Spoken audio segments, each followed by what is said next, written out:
From Hollywood, it's time now for Edmund O'Brien as... Johnny Dollar.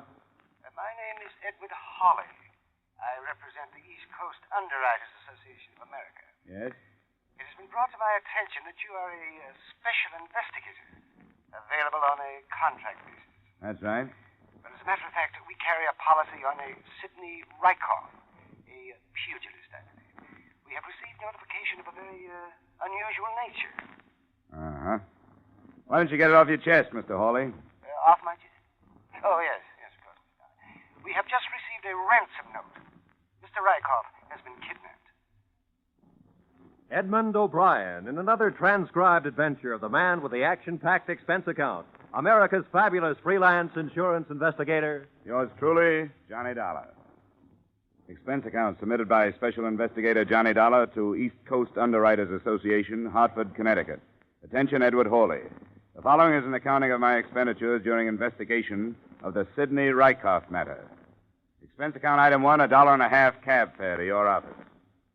Now, I'm not in the habit of beating about the bush, Mr. Dollar, but the situation from which we must extricate ourselves is, delicate enough to warrant your extreme caution.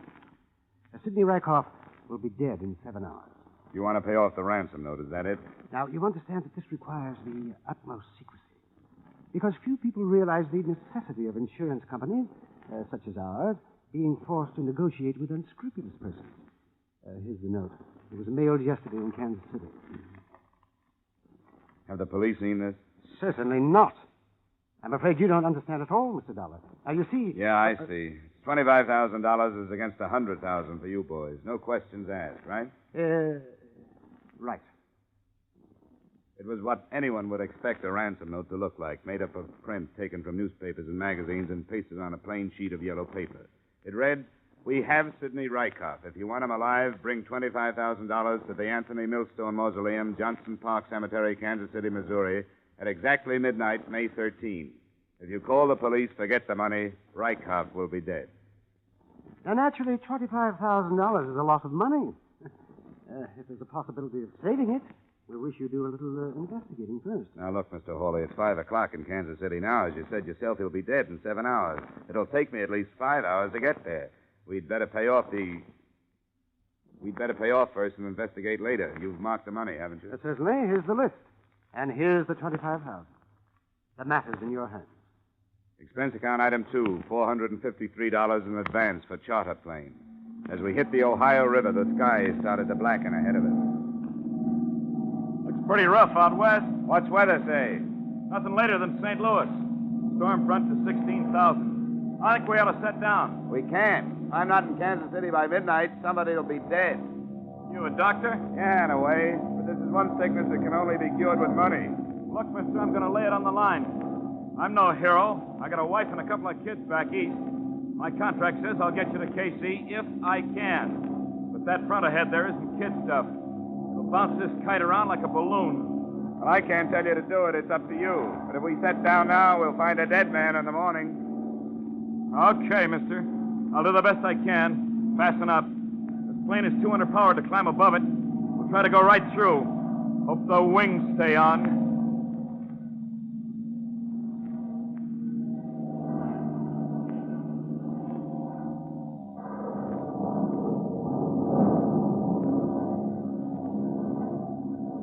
What was left of us coasted into Kansas City at 11:40. Expense account item 3, an extra $100 for a pretty good pilot. Expense account item 4, $3 transportation to Johnston Park Cemetery. The driver took my money and scooted off fast. I found the right mausoleum at the edge of the park. I looked at my watch. It was 3 minutes to 12. Park's closed, mister. Yeah, I know. I'm supposed to meet somebody here.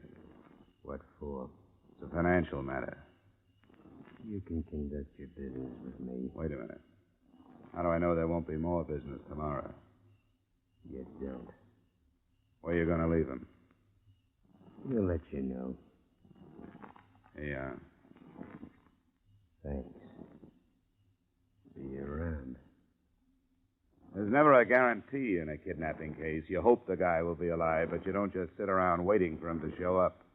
I checked into a hotel, had half a night of sleep, and the next morning I strolled around the listed place of occupation of victim, Sidney Rykoff, the Southeastern Athletic Club. This high-sounding name covered for a bunch of cheap pugs and cheaper boxing equipment. Sidney's manager made his shabby office livable by spraying the corners with Sweet Air household deodorant and keeping the door closed. Close the door. What's the matter with you? Crazy or something? You want that smell coming in here? You know what trouble I go to keeping that smell out of here? Sorry. People come in here, what do they care? It's not their office. They wouldn't do it at home. What do you want? I have information that you're Sidney Rykoff's manager. Is that right? Yeah, you know where he is? That bum. Smashed him against Malone next week, and he's off on another binge. You want him, you can have him. There are 1,000 fighters I could have. 2 years ago, I should have torn his contract to pieces, but I fell in love with his right cross. Did you ever see his right cross? No. Stand up here. That won't hurt you. Put your hands up. Now, higher. That's right. Now, look. It's the 5th round. I've been throwing body blows at you, see? Let me loosen my tie. Forget it. Are you listening to me? Yeah, go ahead, go ahead. Now, look. Your defense is dropped. See, I telegraph a left. A left what? Cross! Oh, cross, yeah. Then, bam! Hey. Well, with me, it never works. That's how Rykoff won the Golden Gloves in 47. Say, how do you know he's off in a binge? He mixes it with milk. You ever hear anything so disgusting? Bourbon and milk. Thinks he's still in training that way. When was the last time you saw him? Friday afternoon. He was working out. He looked great. But when he comes back, he's got no manager. What kind of shape can he be in for Malone? I'll have to bail him out. I know it. If I don't, who will? Not his wife, that's for sure. Yeah, I was going to ask you about his wife. Let me tell you something about that woman. In one way, she's the greatest gal on the face of the earth. And on the other hand, she can be a demon. Let me tell you something what she did. Yeah? You know that big boy from Chicago who come up through the middleweight? What was his name? That Snyder, Ryder, or something like that. Anyhow, she told Sidney if he didn't beat this guy, she wouldn't let him in the house. Well, Sidney gave the greatest fight it was possible for him to give. But he got it in the 8th. He was a mess, mister, a mess. You know they had to sleep in the hall? She wanted a winner? He never lost again. I'd rather have her under contract than him any day. He don't fight for money. He don't even fight to be great. He fights to keep her from leaving him. Hey, who are you, anyhow? I'm from Hartford.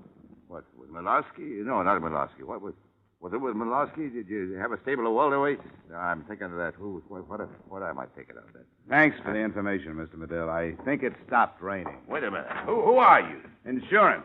Oh. Well, for the love of Charlie, close that door!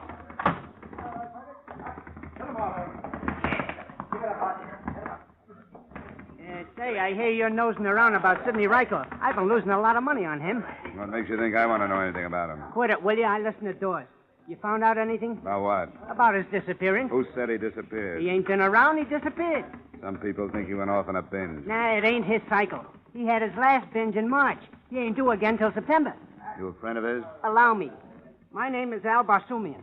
I handle wages. Where do you think Rykoff is? I don't know, but the longer he stays there, the better I like it. The betting ain't good when he's around. Why's that? He's erratic. Sometimes he wins in the 8th and sometimes in the 10th. Well, that's the way it goes. His wife still live in the same place? Yeah, just follow the broken glass. I didn't get on the trail of the busted gin bottles until about 11 that night. I knocked at her door and she yelled, "Come in," from the kitchen. She was sitting at the table in a soup-stained kimono, peeling the polish off her fingernails. Sit down. Or just throw them stockings on the floor. You drink? Not right now, thanks. I'm an insurance investigator, Hartford, Connecticut. When did you see your husband last? Oh, Sidney, he comes home when he feels like it. Why? Something happened to him? I think you ought to know, Mrs. Rykoff. Your husband has been kidnapped. The company I'm working for received a ransom note. I paid somebody $25,000 last night to get him back. $25,000? For Sidney? Gary Medill, his manager, took out a $100,000 insurance policy on him. Will you throw me that bottle? Who'd know about that policy? $25,000 for Sidney. The papers know about this yet? Hey, I gotta get fixed up for the reporters. I look like a perfect slob. Nobody knows about it but you and the insurance company. Now, how about giving me some answers? Why, so I can get him back? What do I want to get him around here for? Who'd know about that policy, Mrs. Rykoff? Besides Medill, I don't know, but he's Gabby. Who did you pay that $25,000 to? Well, the man that gave it to me didn't give me his name. Wait a minute. If that bum walked out on me, if he picked up $25,000 by kidnapping himself, well, he can stay out. He's not getting back in. What did he look like, who you paid it to? It was dark. Couldn't see much but his size. About up to here. Oh, then it wasn't Sidney. He's a light-heavy 5'11". Could have been a friend. Any idea who? No, and if I had, I'd tell you. Ah, he can't get away with this. What makes you think he'd try? Because he got no guts anymore. Wants to quit fighting. When he does that, he quits having me. And he knows it. I'm not the type for any milksop. Hey, you sure you don't want a drink? No, thanks. Why not? Well, Mrs. Rykoff. Who's that? It's me, honey. Who's he? That your husband? No, it's another stumblebum, Mickey Snell. Hey, who's this guy? Never mind who's this. You lost your fight. Oh, Joe, honey, what's a I heard it on the radio, a lousy 4-rounder, you stupid clown. Get out of Oh, here. now, don't be that way, Joe. It was a bad match. I'll win the next one for you. Then you can come back. But you lost tonight. Get out of here! Hey, Joe! Get out of here! Go on, you two-bit mug! She backed him into the living room and reached up towards the mantel as she passed it. She finally found something heavy enough. A 2-foot wrought iron candlestick. She didn't have to swing it. Her guest took one look at it and went out the door. I thanked her for her hospitality and followed him. He went down 2 blocks and into a bar. I got his name from a waitress and slipped into a booth with him. What was you doing there, buddy? Business, Mickey. I was asking her about her husband. Yeah? What for? What difference does it make? He's missing and I want to know where he is. I don't believe you. You're part of why she kicked me out, and I don't like it, see? You know why she kicked you out. She likes winners. You lost your fight tonight. Well, she knew I was outmatched. That guy had the reach and everything. Look at my face. Hey, how long are you a friend of hers, buddy? I'm not a friend. I just met her. Came in from Hartford, Connecticut. Yeah. How well did you know Sidney Rykoff? What is it? Look, I'm working for an insurance company. They want to know where he is, that's all. How well did you know him? He beat me a couple of times, a Red Cross of his. You know where he is? No. Did he take a run out on his own, or was it somebody else's idea? Who could have that idea, buddy? I hear he was winning a lot of fights. He was. He beat me a couple of times. Well, who was losing money? Albasumian? This is too public. Where you staying? Commodore Hotel. It's not far from here. You know it? Yeah, I know it. But I can't go with you. I'll meet you in the lobby. We'll go to my room. It's got to look like I ain't meeting you. Sure, it's easy. We'll order another drink here. I'll leave, and then you saunter over in about 20 minutes. Okay? Okay.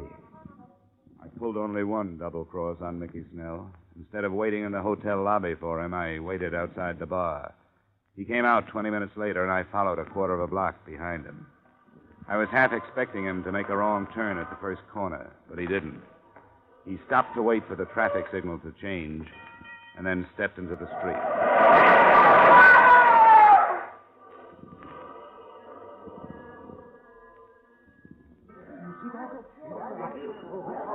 And you say you saw it happen, Mr. Dollar? That's right, Lieutenant. I saw it happen. It was deliberate hit and run. You get the license number? No, only the first 3 numbers. M176. Uh-huh. Now, any other witnesses? Well, I don't know. There were a lot of people around. Well, that doesn't necessarily mean witnesses. Say, what'd you find in his wallet? Identification. Mickey Snell. He was a fighter. He must have won tonight. He was loaded. Can I see one of those bills? Yeah, Dollar, but watch it. I have to keep a record. Thanks.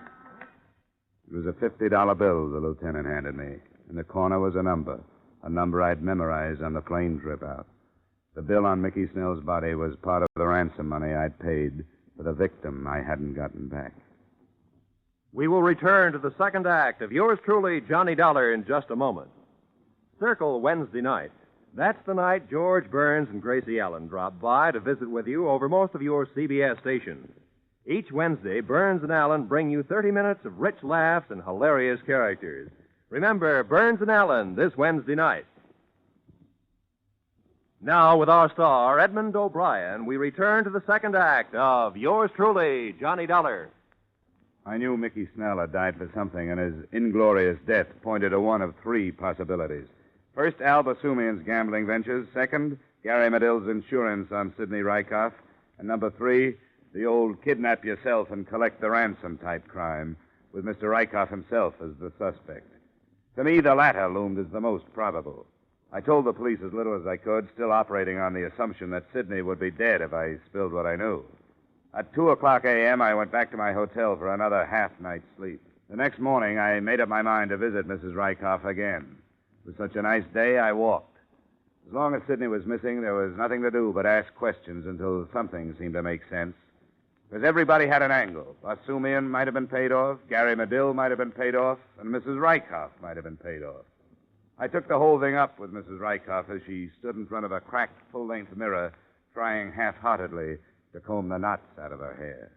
You come in here with your lousy accusations. I'm not accusing anybody, Mrs. Rykoff. I'm trying to get at the truth. Now, somebody has your husband, right? Hand me that brush. And somebody has the $25,000, Thanks. right? How should I know? Look, I don't have any interest in Sidney Rykoff. I don't care if he's alive or dead. I don't care about your $25,000. All I know is I'm sick of hearing about Sidney Rykoff, Sidney Rykoff, Sidney Rykoff. I had a good mind to go out and change my name. You two must have had a fine romance. Oh, he was okay for a while. Was winning steady. I can't stand to go with a guy that can't win. And when he lost... He slept in the hall. Exactly. A man has to fight for me. I ain't just sitting here waiting for losers. Sidney was winning, wasn't he? Winning? Winning what? With that Medill as his manager, what could he win? What kind of a contract did Sidney have with Medill? Medill got everything, including Sidney's third molars. So what was I supposed to do? Look at this place. Sofa needs covers. Boy, could I use some clothes. Tatters. Look here. Seams busting out all over. I like Sidney to win, but I like him to win something big. Maybe you can if you bet on him. Take Basumian, for instance. Never gamble. It's against my whole way of life. And then there's the possibility that you got in debt and knowing about Medill's $100,000 policy on Sidney, talked Sidney into kidnapping himself and writing to the insurance company for ransom. That's a dirty crack. But a pretty fast way to get out of debt. I've been scouting around. You owe a lot of people. I'd put the figure up to around $10,000. For a girl who lives like you do, that's a big sum. You make me mad. Get out of here. Bet you didn't think it would be like this when you first met Sidney, huh? Golden Gloves winner, handsome boy, trips around the country. I'll bet Get you... out! I'll put down that candlestick. I'll get it. You finish your hair. I'll get it. You stay where you are. Oh, copper, huh? Yeah, what is it, Sergeant? Mrs. Rykoff live here? Hi, Mrs. Rykoff. What is it? Well, I'm afraid I've got bad news for you, Mrs. Rykoff. Your husband, Sidney. What happened? They found him on the highway just outside of town. He's dead. I studied Mrs. Rykoff. Her face showed only what could have been contempt and maybe a little relief. The officer made an embarrassed exit, and I closed the door. Mrs. Rykoff walked to the window. I followed her. We didn't say anything for a long while, and then she turned to me. What do you expect me to do? Cry? Not if you don't feel like it. I feel like I felt when they paroled me. I didn't know you did time. Twice. For what? Burglary and a couple other things. What are you going to do now? I don't know, something. Go away, I guess. You know, he wasn't such a bad guy when you got to know him. He tried hard. I used to sit in the front row, and when they knocked him down, I'd stand up and yell at him and call him every name in the book until I saw how mad he got, and he'd get up and win. Funny guy. I never could figure if he won because he loved me or if he won because he couldn't stand me. Hey, have a drink with me, will you? I'd appreciate it. Sure. Expense account item 5, $250 transportation. After toasting the remains of Sidney Rykoff in gin, I went down to the morgue and took a look at what was left of the Golden Gloves champ. His head had been bashed in with what the attendant described as a heavy instrument. The heavy instrument hadn't been found. They covered him up, and I went back to the hotel. It was still possible that Sidney had abducted himself, collected the money, then been killed for it by whoever he hired for the job. But then everything was possible. The more things happened, the more things were left in the dark. My head was spinning with Rykoffs and Medills and Basumians, and the taste of that raw gin wouldn't go away. I slept through the day, got up and ate dinner, and went to sleep again. It was a good thing I did, because the next morning, the phone rang early. Hello? Mr. Dollar, Yeah? This is Al. Al, give me a second. Oh, yeah, Al. Yeah, Basumian. You better get down here to my place. Yeah, why? Don't be ridiculous. I can't tell you over the phone. 1050 Clay Street in 10 minutes, huh? Yeah, as soon as possible. Well, hurry. Yeah. Expense account item 6, 185 taxi fare to the brick bungalow of Mr. Al Basumian. I was surprised to find a man of such uncertain profession housed so well. He met me at the door in his bathrobe and without a word led me down the cellar stairs. He flicked on the light near the furnace and pointed mutely at something gold in a box of ashes. I lifted it out carefully. It was a golden statue of a boxer. The engraving read, Sidney Rykoff, 1947. The base was caked with dried blood. This is liable to be a little difficult to explain to the police, Al. I came down this morning to give the furnace a good cleaning. It ain't been used since winter. My wife has been after me to clean out the furnace because it ain't been used in so long, so I came down here. Look, Dollar, I didn't have nothing to do with this. This is probably the object that killed Sidney Rykoff. Could very well be that you thought up this kidnapping, killed Sidney, and took the dough. Would I kill Sidney, plant a murder weapon in my own furnace, and then call you? Now, would I? To throw suspicion away from yourself, it's been done before. All I can say is I didn't do it. Look, Dollar, I'd call you because I thought maybe you could get me out of this. You being a man of influence... As far as influence goes, mine stops at getting funeral passes. I'd stick around if I were you, Al. Any traveling you might do between now and when the police get here is liable to be considered a confession. You gonna turn me in? What would you suggest? Drop the trophy back in the box, Dollar. Every so often I run into something like this. Come on, stand away. Just shows you, Al, never trust a friend. He might be more honest than you. Get upstairs. Get those hands up. You bet. He walked me in front of him for a few paces. As we passed the light switch, I let my elbow brush it down. As the lights went out, I fell to the floor.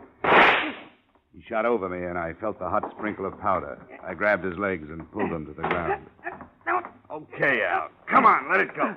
Let it go, I say. You dirty double-crosser. Come on, drop it. I grabbed the gun and felt my way along the floor on the wall to the light switch. When I snapped it on, I found I'd left a very cold Mr. Basumian on the cellar floor. I took the Golden Gloves trophy out of the box of ashes, wrapped it in a piece of newspaper, and headed up the stairs. Expense account item 7, $2. Taxi fare again. To the police station? No. I was a fool, but no. I had a big hunch that the man I'd left in his own basement was not the killer or kidnapper of Sidney Rykoff. What I should have done is told the police my theories and hopped a plane for home. But there was $25,000 the company had paid in ransom money, plus $100,000 for the death of Sidney Rykoff, which they were going to have to pay. And if things stacked up the way I had it figured, maybe I could save them on both accounts. No, I didn't go to the police. I went to the drab apartment of Mrs. Sidney Rykoff. I was about to knock when I heard a pair of familiar voices inside. You shouldn't have come here, Gary. Well, I had to. Now that they found him, we can get out of here. You think so?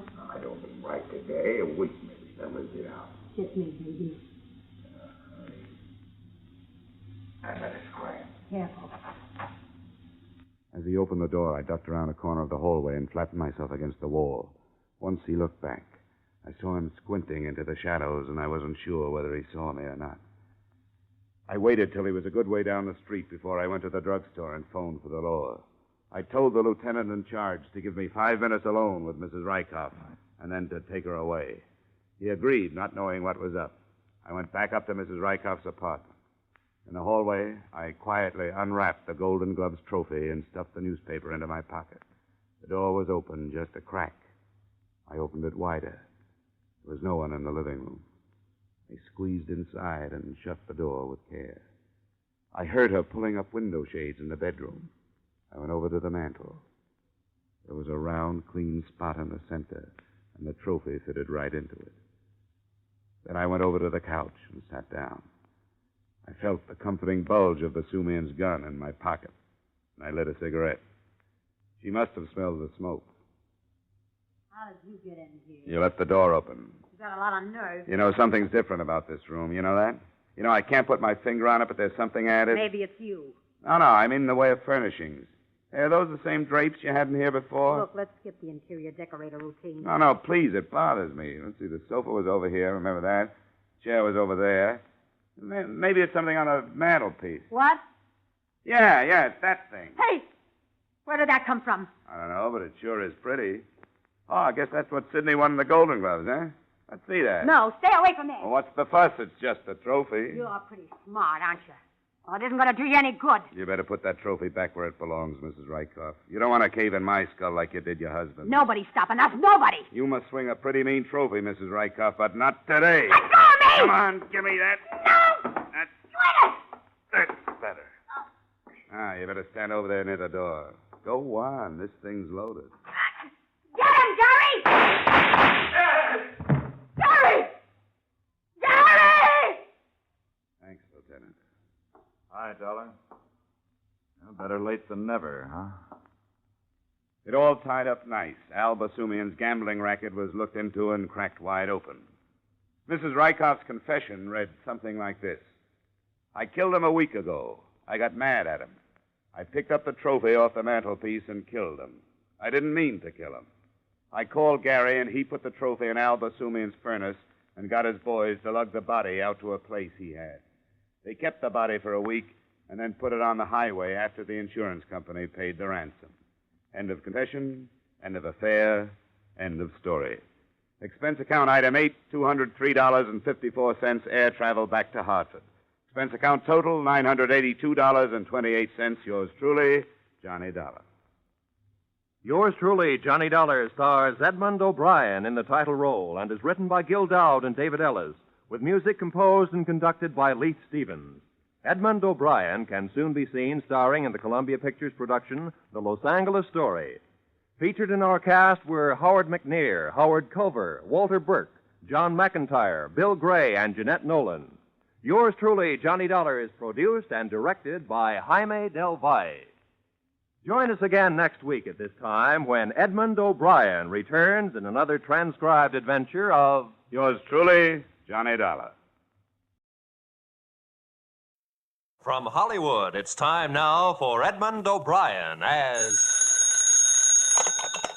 Johnny Dollar? The Ambassador Travel Agency calling back, Mr. Dollar. Oh, yeah. Your reservation for Bermuda has just been confirmed. Pan American, flight number 134. You'll leave LaGuardia at 10:30 a.m., arrive at Kindley Field, Bermuda, 2:30 p.m. Got it? We'll send the tickets right over. It's been a pleasure to serve you, sir, and I hope you have an enjoyable stay in Bermuda. Is it a vacation? Well, hardly. I'm going down there to look up a dead man.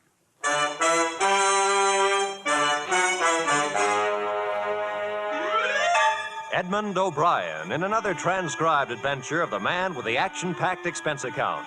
America's fabulous freelance insurance investigator. Yours truly, Johnny Dollar.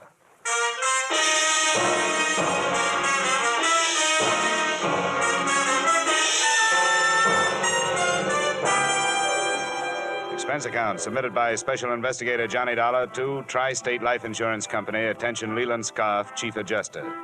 The following is an accounting of my expenditures during investigation of the Earl Chadwick Matter. Expense account item 1, $1.80, cab fare to your Hartford office. The man has been seen alive, Dollar. I never was satisfied that he was dead. His boat, a small cruiser, was found wrecked, you know, but never a body. How long ago was that? A little over 4 years ago, 1945. He was declared dead in 1947 in appellate court, and we were forced to meet the claim of his widow, or his wife and accomplice, as it might seem now. Go ahead. Here's the lady that saw and spoke to him. Mrs. Marshall, this is Mr. Dollar. How do you do? Mrs. Marshall? Now, I want you to tell Mr. Dollar what you told me, Mrs. Marshall, if you will. Well, my husband and I had been in Bermuda for 3 days. Mrs. Marshall, explain that you knew Earl Chadwick before. Oh, yes, we knew him. Not too well, thank heaven, but well enough to be pointed out as friends of that embezzler. You know how people are. Embezzler, Mrs. Marshall? Oh, yes, there was attendant theft. He worked at the Monticello Loan Company in New York City. $30,000 disappeared at the same time he did. Police theory was that he wrecked his boat while attempting to leave with the money. Now, Mrs. Marshall, how you happened to see him? We'd been there 3 days, and that night we went to this nightclub in Hamilton, slumming, so to speak. It's called the Port of Castile on the waterfront. It had been a number of years, mind you, and Chadwick was much thinner, but I recognized him. He was seated with some sailors, and I said, Jerome, doesn't that look like Earl Chadwick? And then you spoke to him. What else could I do? I was dying of curiosity. When he got up to leave, I met him and said, Aren't you Earl Chadwick? He denied it, of course, but being that close, I'm positive that it was. What did he say? Did he give you a name? No, but I found out. I felt I was quite within my rights in asking a few questions. The name he's using is George Brewster. Well, Dollar? What about Chadwick's wife? What happened to her? She remarried one of his business associates, Harold Anderson. Yeah. I had the girls draw up a complete record on the case. Photographs, police reports, everything you'll need. The wife's address is there in Queens, I think. All right, Mr. Scarf. I'll do what I can.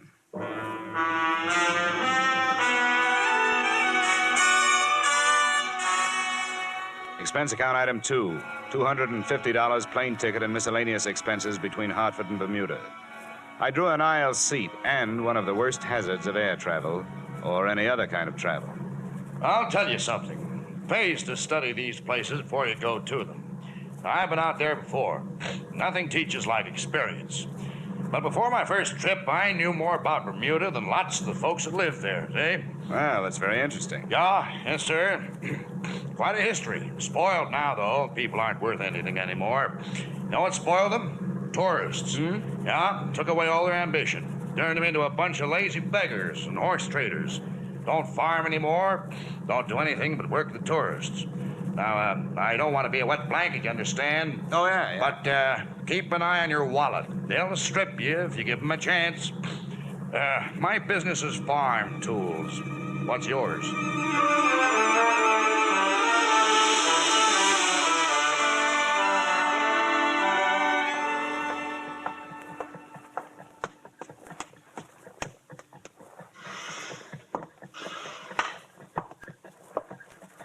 Yes, sir. My name is Dollar. Here's my credentials. I'd like to see the chief constable. Yes, sir. Yes? Mr. Dollar to see you, sir, an insurance investigator from the States. Yes, of course. Send him in. Right, sir. That door, Mr. Dollar. Thank you. Pleasure, Mr. Dollar. Your company cabled that you were coming. Sit down. Thank you. Well, now, you're here to look into the affairs of one George Brewster. What's he been up to? I'm not sure he's been up to anything yet. According to a witness, he answers the description of a man who disappeared from New York a few years ago with $30,000. He was declared dead, and the company that hired me paid off an $80,000 insurance claim to his wife. I see. Quite a valuable chap. Yeah, if he is the chap. What about this Brewster? Do you people know him? We acquainted ourselves with him after the cable arrived. Nothing against him. Lives a rather rum life. Doesn't seem to have much. Are his papers in order? Passport? Visas? I trust that he wouldn't be here if they were not. Like any other paradise, Mr. Dollar, Bermuda is forced to accept the existence of a certain percentage of misplaced or lost persons on its outskirts. That's what they are. They? Here's the address. Thank you. At the lower end of King George Road. Do you wish transportation? No, don't bother. The walk will do me good.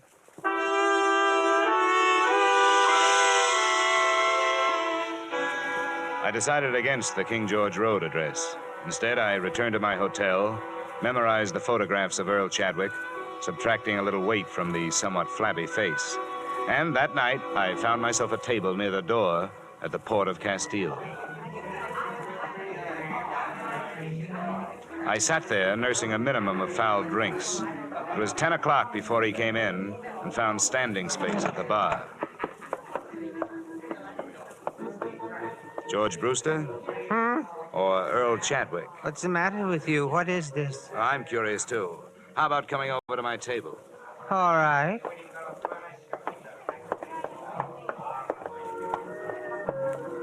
You act like a cop. Just 50% cop, no badge. I'm working for Tri-State Life Insurance Company. What does that mean? They insured a man and paid off to his wife. Now they are unsure he's dead. He belongs to that other name you threw at me. What was it? Chadwick? Earl Chadwick. And I must look like him. Here's a snapshot. Huh. He's fatter, but it's pretty close at that. You know, about a week ago, some crazy old dame I never saw before called me some other name. It might have been Chadwick. I thought she'd drunk over her quota. She was an old friend of Chadwick's. She swears she'd recognize him if she saw him. And she swears she saw him. Huh. It's weird, isn't it? I suppose it happens more often than we know about. What do you want? my papers and stuff? They might help. Sure, I'll write down my address. Come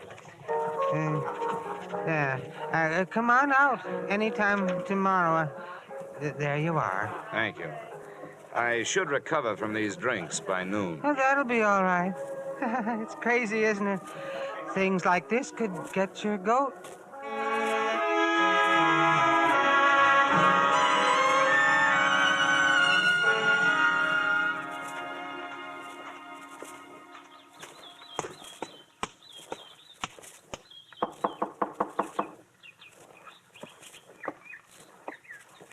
You the guy George was talking about last night? Probably.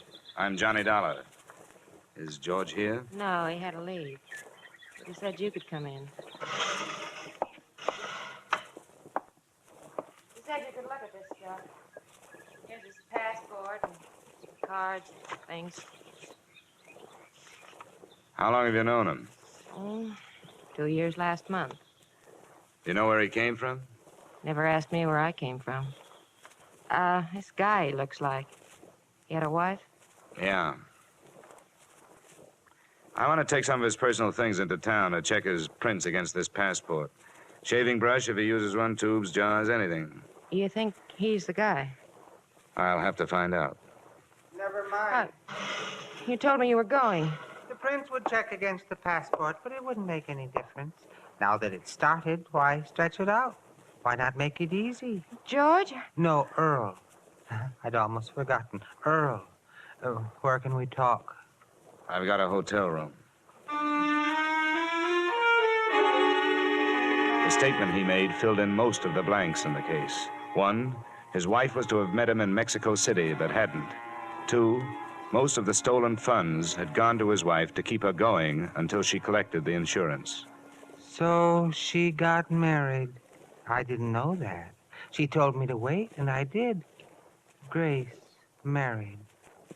We can leave for the States Grace anytime and you're ready. Harold. Huh? Oh, I can be ready anytime you say. All I have to do is pack a few things and say goodbye to Fran.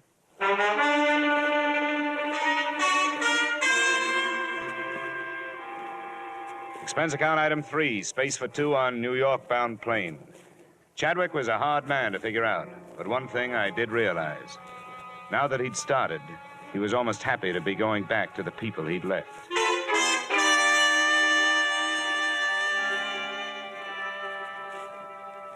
We arrived in the evening, and the next morning, I was told when I telephoned that Mrs. Grace Chadwick Anderson and her husband were at home and would receive me. Oh, good morning. Hello, Grace. Harold. I beg your pardon? Oh, I understand, Harold.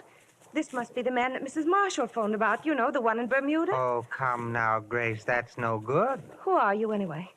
Mr. Dollar, for what purpose did you and this man come here? I brought him here so you could identify him as your missing husband. That's idiotic. There is the faintest resemblance, yes, but that's all. What do you have in mind, Mr. Dollar? Now, no crude extortion attempt like this will get you anything but arrest. I knew Earl Chadwick, and I'll swear under oath that this man is not he. I should think you would, Harold. Who are you, and where did you learn my name? Get him out of here. Why? Why not talk over old times, Grace? Wait a minute. All right, Mrs. Anderson, Mr. Anderson. I'm sorry I've taken up your time. Come on. Dollar, what's the matter? You too? Come on. I'm sorry, dear. I know it's been unpleasant for you. Who do you think I am?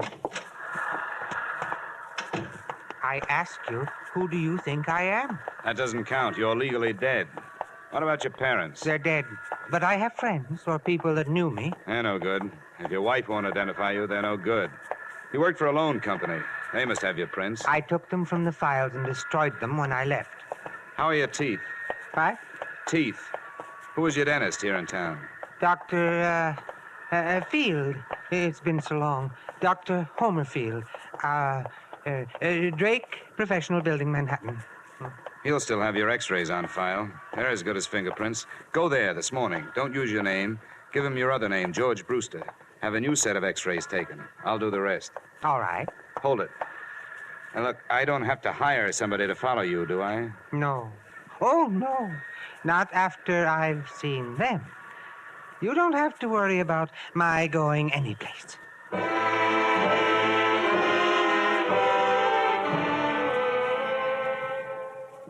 Expense account item 4, $25, services of a private detective. Assignment, tailing Earl Chadwick and/or George Brewster. At 1 o'clock, he had left the dentist's office and gone to his hotel room. At 3, he was still there. And at 4:30, I arrived in the office of Dr. Homer Field. Brewster? Oh, yes. His x-rays have come through. They're on the clamps. Don't touch them, please. What is your interest? Police identification. Oh, yes. Well, always happy to cooperate. Thank you. Now, how about digging in your files for the x-rays on a patient named Chadwick? Earl Chadwick. Yes, I'd be glad to. Let's see. Chadwick. Earl M. Chadwick, is that your man? That's the name. Ah, well, 1945. Ooh, he should have been in for hygiene. Those pictures, how do they compare with this new set? Brewster. Well, let's have a look. Now, there's malocclusion, lower bicuspid, impacted third molar. Erosion inlay, very interesting.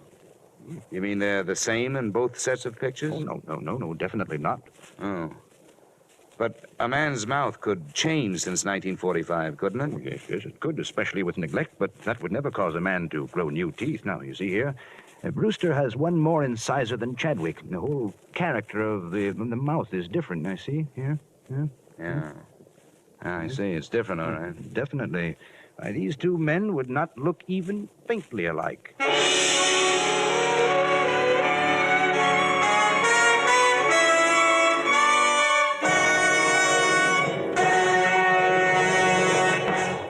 In just a moment, we will return to the second act of yours truly, Johnny Dollar. But first, down the old Ox Road, learn to croon straight from the shoulder. Milestones in popular American music.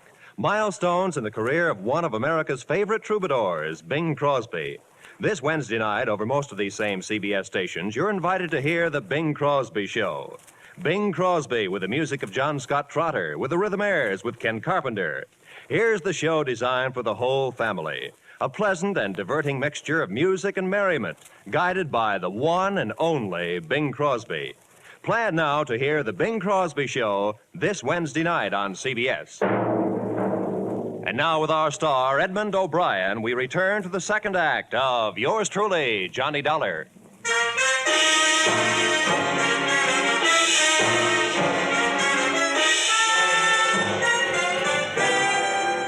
Look, Dr. Field, these x-rays labeled Earl Chadwick.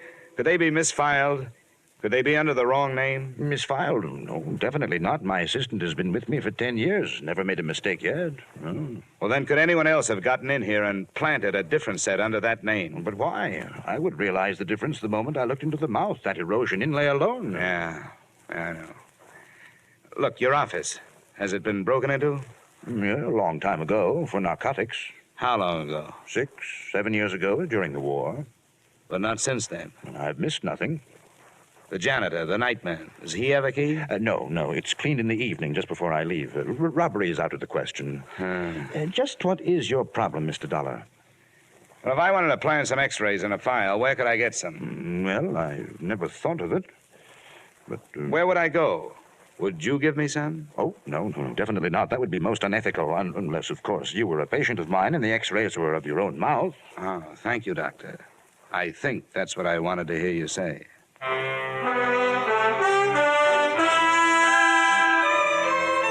Before dark, I made 2 more stops, searching for something to help me prove that Earl Chadwick was alive, if he was. The Hall of Records had nothing but a couple of certificates on him. One recorded his birth, the other recorded his death. I checked the wanted file at police headquarters. They had checked him out in 47 when the court had pronounced him dead. On my way out of there, I made 2 phone calls. The second was to the detective I'd hired. Yeah? Landro, what are you doing in your office? Did you lose him or get tired? He was on to me, Dollar. He got into the crowds at Macy's. I put the houseman at his hotel on it. He's watching his door. I just phoned his room. He's not there. What's he been up to? He left the hotel at 3:18 and took a cab over to 3rd Avenue. What address? A pawn shop, Johnny. He bought a gun. Nice going, Landro. If you decide to change over to stopping traffic at school crossings, use me as a reference.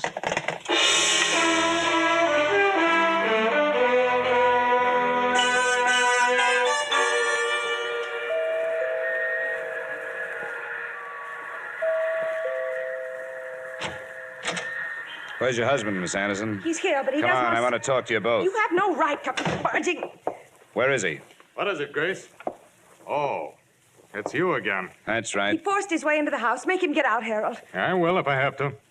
Now, look here. I don't know what that imposter has told you, and I don't care. If you choose to believe his lies, that's your business. And a sorry business it is. But I will not allow my wife and my home to be upset by his schemes any longer. Are you through? No, not quite.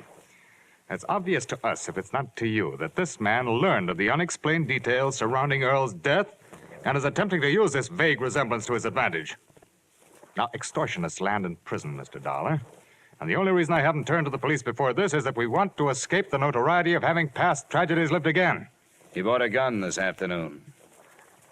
That makes him look like the double-crossed husband, doesn't it? The man's a maniac. I'm going to ask for police protection. Where is he? Who? This man.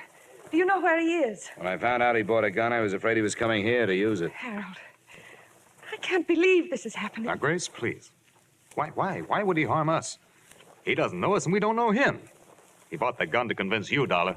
He knows a lot about you, Anderson. He knows you were Chadwick's immediate superior in the loan company before he disappeared. Harold, it couldn't be, could it? Grace. It's been a long time. Maybe some disease could change a person that much. But he would have contacted Grace, me. Earl is dead. How did this man learn so much about us? As far as I can see, he's made only one mistake. The size of the theft. He says he stole 10,000. According to the record, 30,000 was missing. Of course, it's possible that it isn't a mistake. That somebody in the firm who knew what his plan was picked up the odd 20,000 and put it on Chadwick's account. Mr. Dollar, I have one thing to say to you before you leave. Earl Chadwick is dead. You're so right. And that's what troubles me. A legally dead man running around loose with a gun makes an interesting situation. Did you ever think of that? Who would the police look for? I'm going to my hotel in case you want to phone in your answer.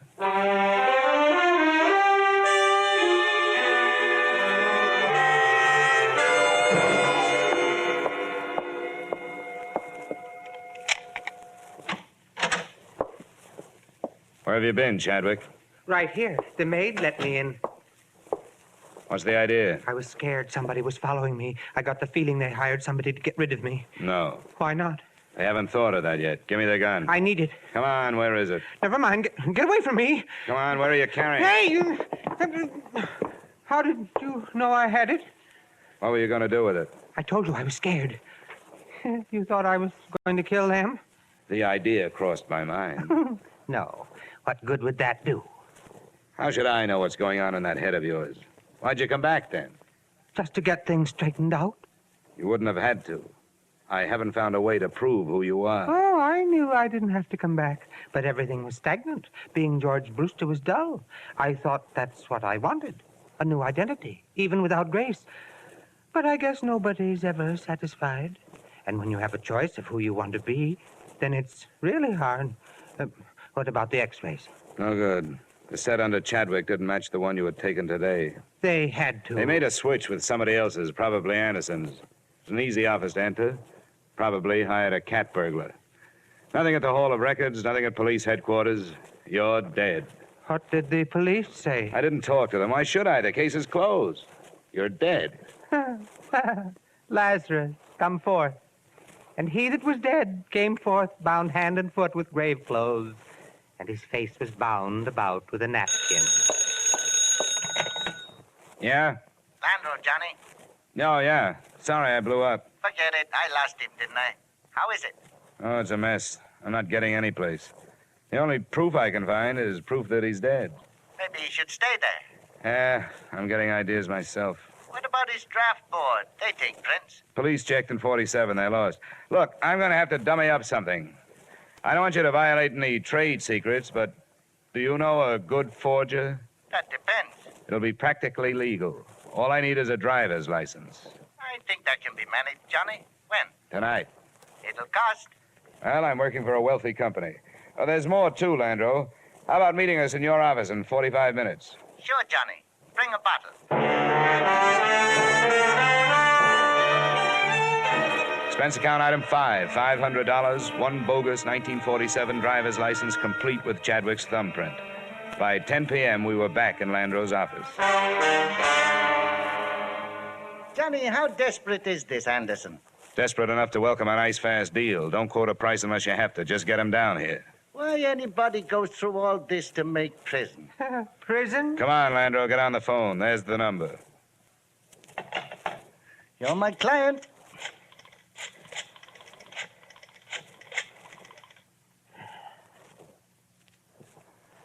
Mr. Harold Anderson? I'll be blunt. This is blackmail. I'm calling in the interests of Earl Chadwick. No, he isn't. He's alive. But I do have proof. A driver's license he took out just before he disappeared, as a sort of a double check on the past. You'll believe it when you see it. It's for sale. He doesn't want to go to prison any more than you do, but he needs money. I said you'd believe it when you saw it. I think it'll be worth a trip over here. We'll talk price then. We meet here. Number 465 Tide Building, 7th Avenue. It's no bluff. Nobody knows about it. I'll be alone. He doesn't believe it. When'll he be here? He said 45 minutes. Good. Now, don't make the price too high. Set up a meeting with him tomorrow, and we'll have the police here. Well, step forth, Lazarus. Empty the ashtrays, Landro. Looks like 3 men have been here. He arrived at 11:30. Chadwick and I, in an adjoining room with the door cracked, watched his wary entrance. Who are you? The name is on the door. Landro. You work under a license issued by the state of New York. Sometimes, but the license isn't important tonight. You won't make any trouble. Sit down. Well, Landro? Here it is. Just look. Name, a serial number, a date, a signature, and a thumbprint. Where is he? He'll phone me in the morning. Well, where's the man from the insurance company? Looking for Chadwick. He doesn't know about this yet. Why? Why has he waited this long? He didn't know everything that had happened. You and his wife. The money you made on it. What's the price?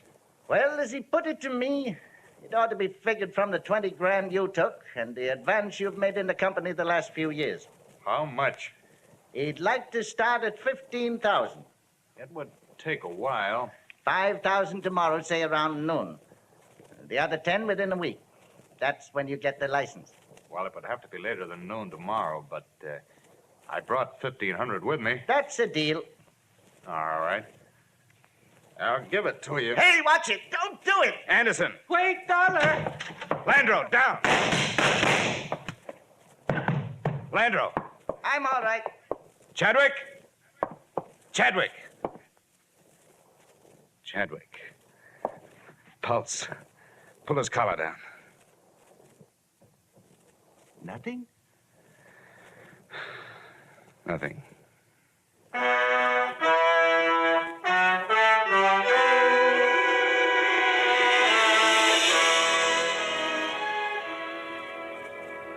I don't know what your company can do about it now.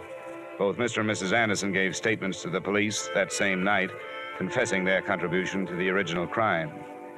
You'll have a hard time prying Harold Anderson loose from the clutches of the state, which is working on a murder indictment for him. About the wife, Grace, I don't know. If she's not found guilty as an accessory, I'd be happy to appear as a witness if she's brought to trial on fraud charges.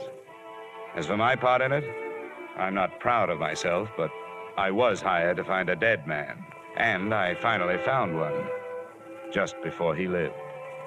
Expense account total, $1,575.30. Yours truly, Johnny Dollar.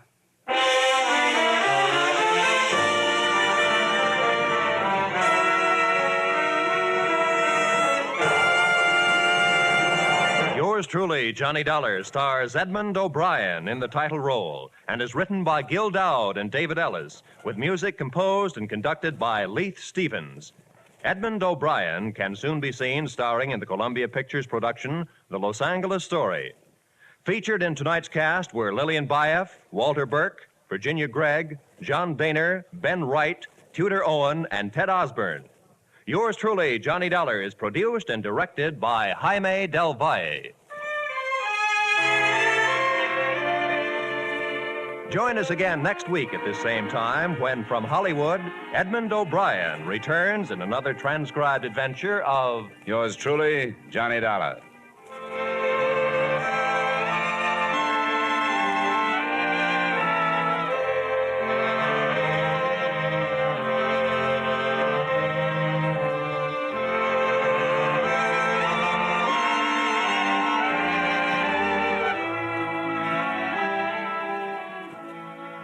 Every Wednesday night, CBS brings you Groucho Marx with his brilliant quiz, You Bet Your Life. It's one of the brightest, most spontaneous, most genuinely funny shows on the air. So be listening this Wednesday night on most of these same CBS stations for You Bet Your Life, starring Groucho Marx. Stay tuned now for the adventures of Philip Marlowe, which follow over most of these same CBS stations.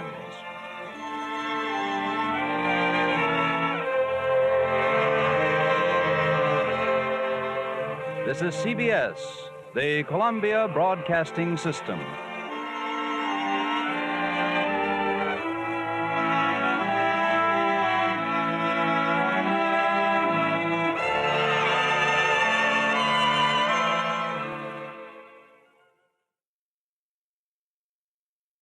From Hollywood, it's time now for Edmund O'Brien as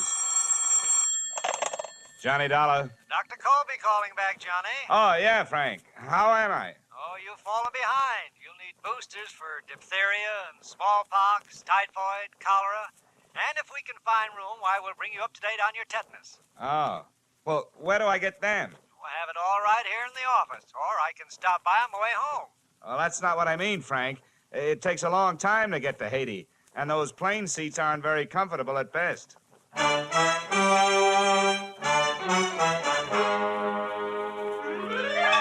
Edmund O'Brien in another transcribed adventure of the man with the action-packed expense account, America's fabulous freelance insurance investigator. Yours truly, Johnny Dollar.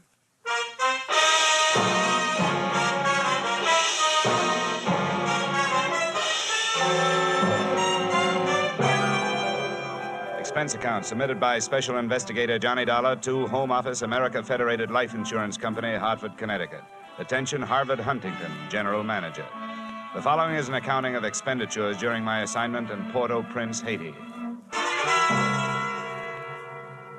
Expense account item 1, $15 for a pair of tickets to Detective Story at the Hudson Theater, New York, which I never got a chance to use since I was seated in the library of your Hartford home promptly at curtain time.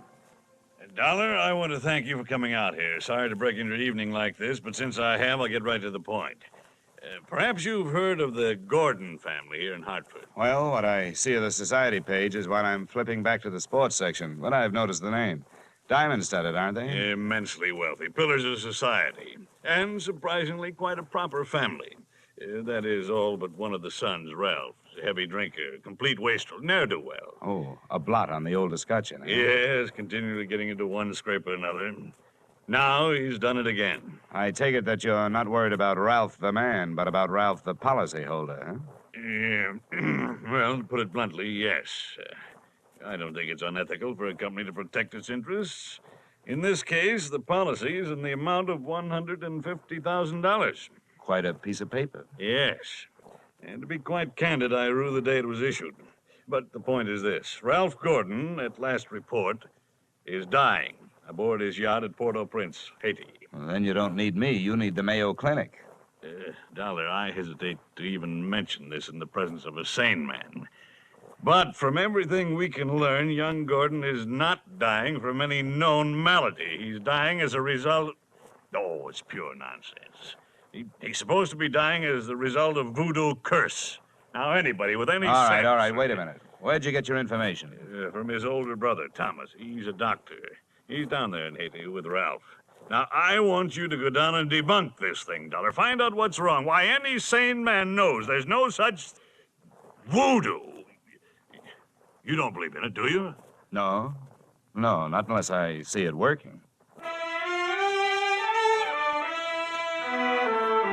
Expense account item 2, $148.70, Hartford to Port-au-Prince via airplane. Expense account item 3, $32.50, tropical clothes. And item 4, $25 spent while I browsed the waterfront bars in Port-au-Prince, looking for somebody who knew where the Gordon yacht was moored. When I found him, he not only knew that, he knew everything. It don't matter what you want to know about this blasted island. Ask me first. My name is Cap Regan, and I've been here since before repeal. Give up my citizenship, I did, with the help of a couple of prohibition agents. And I figure on sailing out my final days right here. What do you want with the Gordon craft? I want to see the owner, Ralph Gordon. How do I get to it? I reckon you pay me to row you out to her. My dinghy's down to the foot of the pier, just a short hail from where we're at. Well, good. Come on, let's shove off. Just wait till I down my ration here. That'll put me in ship shape. What'd you say you wanted with that schooner?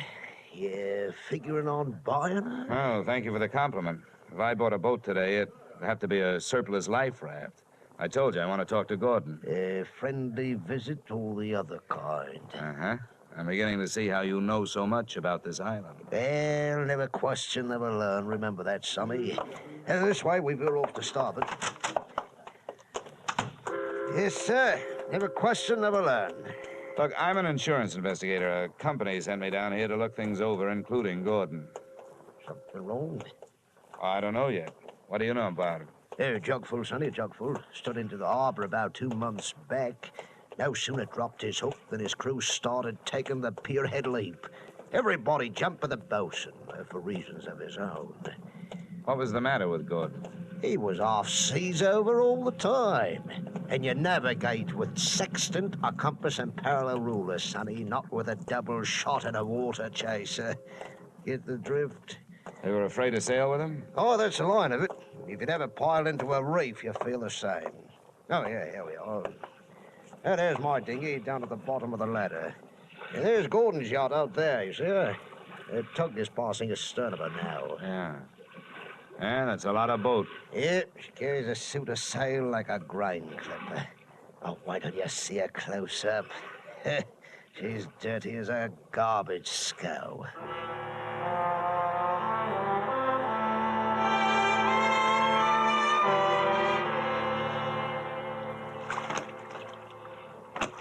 All right, give her a hail now, Sonny. We're close enough. Hey! Anybody aboard? Hey, aboard the yacht. Anyone home? Yes? What do you want? If the ship was dirty, I didn't notice. It may have had good lines, too, but it couldn't have touched what stood still at the rail, wearing clam diggers, an off-the-shoulder T-shirt, and a Caribbean tan.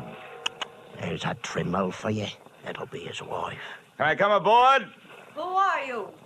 What do you want? I'm Johnny Dollar from Hartford. I want to talk to Ralph. Oh. Why, yes, then. I guess you'll have to come aboard. Yeah. I'll swing the stern into the ladder. There you be. Steady now. Okay, Cap. You wait for me, huh?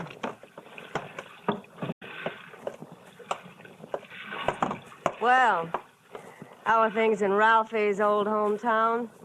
Cool, but not as cool as this reception. Don't let it throw you. What is this, a friendly drop-in business or just plain snooping? It's the last I met Weena, the wife they haven't heard about at home. Congratulations. Now I know why you like the way your shoulders bear. The better to keep a chip on them. If you're through being sharp, I'll let you hear what's left of my husband. Come on, through here.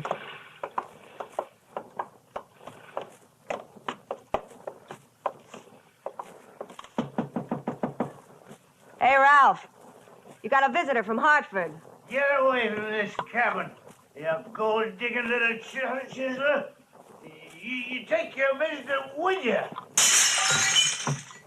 Well, there you are, chum. He's got the door locked. It'll stay that way till he runs out of wine. You heard enough? Yes, enough to know how you acquired your charming attitude. Forget it. I walked into it with my eyes wide open. Let's get back out on deck. The light's better for throwing barbs at each other. Sure. Sounds like fun. Well, do I have to help you off the boat? Not until you help me by answering some questions. I'm an insurance investigator. I was sent down here by the company that holds a policy on your husband's life. What should I do? Faint? The story they got was that Ralph was dying from some kind of a voodoo curse. They don't believe it, neither do I. Why not? It might be true. Oh, some old guy, they call him Papa Luau, came out to the boat.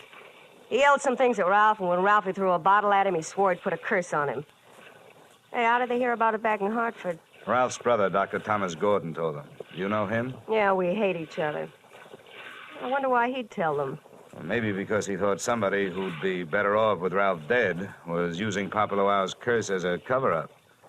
How would you stand as his widow? Get off this boat. Get off. What's the trouble, Eddie? Oh, Em.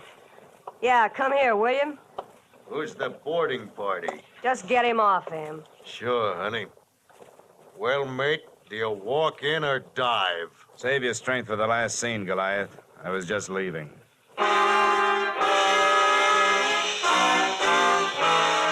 Expense account item 5, $3 paid to Cap Reagan as water taxi fare. Item 6, 80 cents, land taxi fare to Hotel Francois. And up at the Hills hangout for not only the best in tourists, but also Brother Thomas Gordon, M.D. Please make yourself comfortable. Could I offer you something? Nothing but some brotherly advice. Certainly. I feel like a stupid fool for not being able to handle this thing myself. So now that you're here, call on me for anything. First, have you seen Ralph? I tried to, but he locked himself in his cabin. Tell me, as a medical man, how do you digest this voodoo curse story? Why, it's ridiculous. Good heavens, this is the 20th century. I do think that science doesn't know everything it would like to know. Voodoo, black magic. There are stories, supposedly true, but any victim would have to have a highly susceptible mind. And I know my brother, Mr. Dollar. His mind is susceptible only to his own whims and fancies. And what's the matter with him? That's it, I don't know. He's drawn within himself and seems to be searching almost insanely for escape through alcohol. Hasn't anybody thought of putting him on the wagon? It's a horrible idea, but it works. I don't think this is the time for it. He's suffering mentally and needs release. Well, that leaves us only one thing to think about, and no matter how thin you cut it, it's still voodoo. I'm a man of science, Mr. Dollar. I'd make hypocrisy out of all my knowledge and training if I attacked the problem from that direction. But, please let me know what you find. Expense account item 7, $4, rental of horse and cart, in which my walking tourist guide, Cap Reagan, and I jolted out of town in search of Papa Luau. Something made me feel like I was riding my last mile in a tumbril en route to the guillotine. The moonlight was fighting a losing battle against an army of storm clouds that was sweeping in. And then to make it worse, I heard a drum. Hear that, Sonny? Yeah, sort of a tired Gene Krupa. Means we're getting close to Papa's quarters. Is he the only one around here? Yep, none of the good Ogans performs in his territory. He's too mean. Oh, great. And that ain't no galley news, it's the truth. I tell you, there's lots of black magic, so-called. It's nothing but tourist bait. But Papa, he's a genuine article. Let me tell you about one fella he loaded a curse onto. He was a native, and before he got through with him... Cap, please, you keep your mind on your driving, and I'll keep mine on pleasant memories. Well, I ain't got no more driving to think about. What's the matter? That's the path over there by that gnarled old tree. From here on, you plot your own course. This is close enough for me. Me too. Say, wait a minute. Say, how do I know I can't put a curse on him, huh? I never tried. Smooth sailing, Sonny. The path led along the edge of a field of sugarcane, and on the other side of me was a solid wall of jungle. First, I smelled some feathers burning. Then I heard the chant. There was a door in the wall of jungle that led to a small clearing, and before the moon was smothered by another cloud, I saw a shack. Smoke curled out through an open door, and I could see the glow of a fire on the floor inside. Hey, Papa! I want to talk to you. Who is come to the house of Papa? Well, my name wouldn't mean anything to you, but what I have to say will. Can I come in? Entree. What are these words of so great importance as you wish to interrupt, Papa? All I know about voodoo is that I don't believe it. Legba. I I've come to you because I haven't got any answers from anybody else. I want to know what's behind this so-called curse you put on Ralph Gordon. You not believe. You like me make you believe. Ralph Gordon, he died. Tonight, in the wind and rain. And for you, I have magic now. See my fire? You will believe the smoke. Now, believe.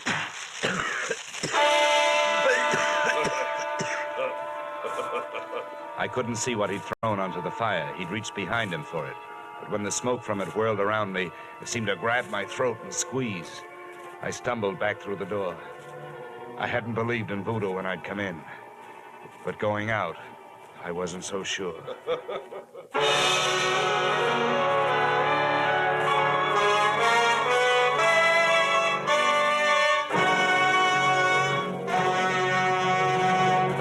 We will return to the second act of yours truly, Johnny Dollar, in just a moment.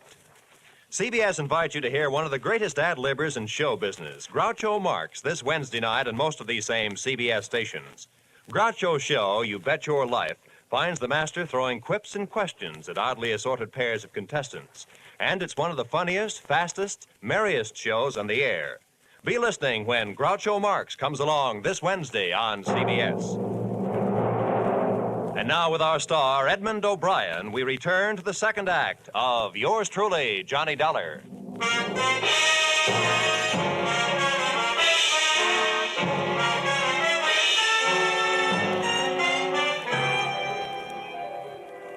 My throat burned. I staggered around in the heavy jungle air. And when I could breathe again, I gulped in enough to lift the Graf Zeppelin. When I got back into the shack, he was gone. He hadn't left much of what he'd smoked me out with, but he'd left enough. A few shreds of photographic film on the dirt floor. And film made of cellulose and nitrates not only takes pictures, it puts out nitric oxide and nitrogen dioxide when it's burned. A combination that would live up to the demands of any gas chamber.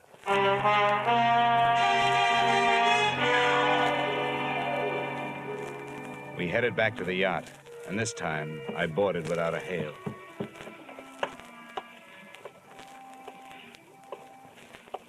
I'm telling you, Em, we can't go on with this. Well, this tops it. You having a change of heart. Well, that's what happened. I'm not so sure that makes any difference.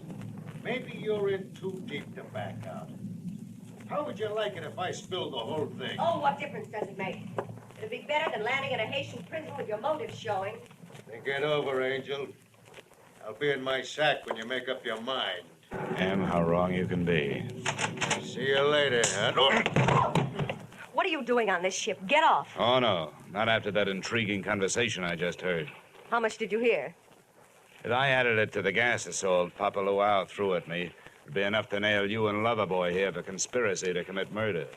I don't know what you're talking The about. point is, I know what you two were talking about. Listen to me. You've got to believe me. I don't have to, but try me anyway. I admit that Em and I... Well, I did get involved with him.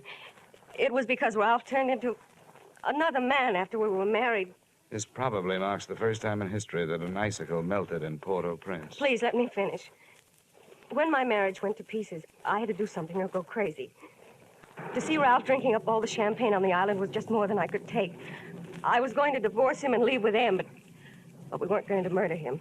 You know, Chapter 1 has so many holes in it, it could have been printed by a punch press. You don't worry about landing in prison with your motive showing when all you're planning is divorce. You do when people are waiting for your husband to die under mysterious circumstances. That's why I was trying to make Em go away.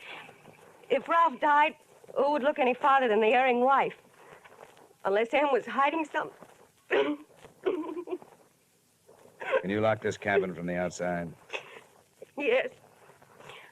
What are you going to do?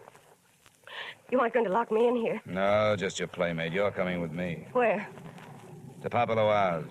I want to hear what kind of a story you tell in front of him. You don't believe me. No. With $150,000 at stake, I don't even believe myself.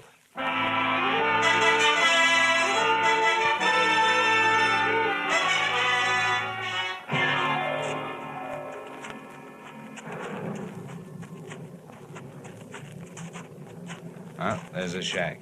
You go in first. May not be heroic, but it's the best way I can think of to catch his reaction when he sees you.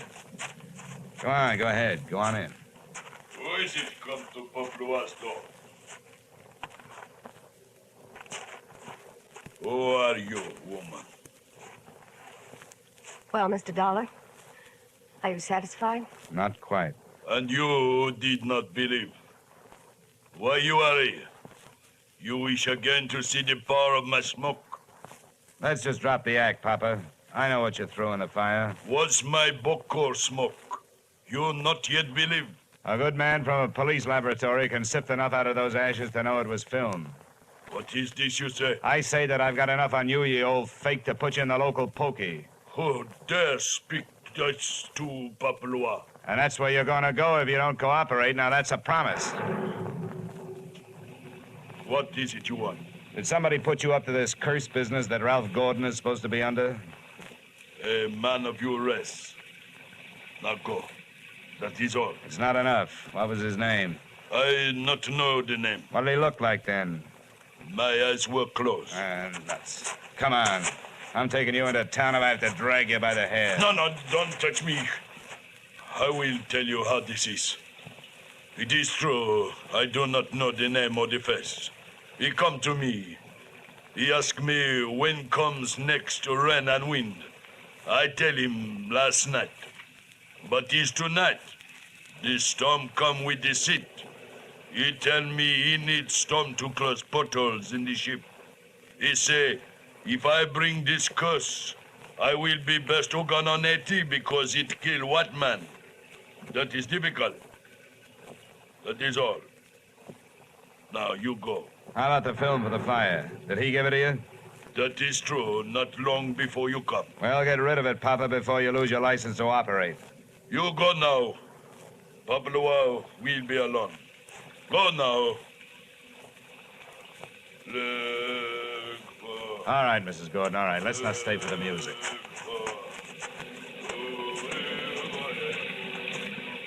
Could you make head or tail of what he said? What goes into your husband's cabin?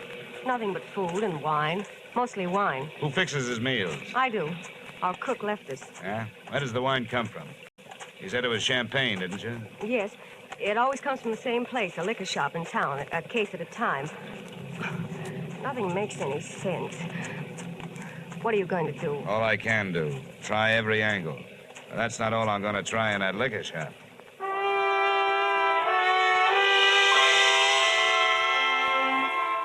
Expense account item 8, $4.50, 2 quarts of rum, the purchase of which helped loosen the tongue of the proprietor who had been supplying Ralph Gordon's champagne. And the words that poured out weren't exactly intoxicating, but they sent me staggering to the nearest phone.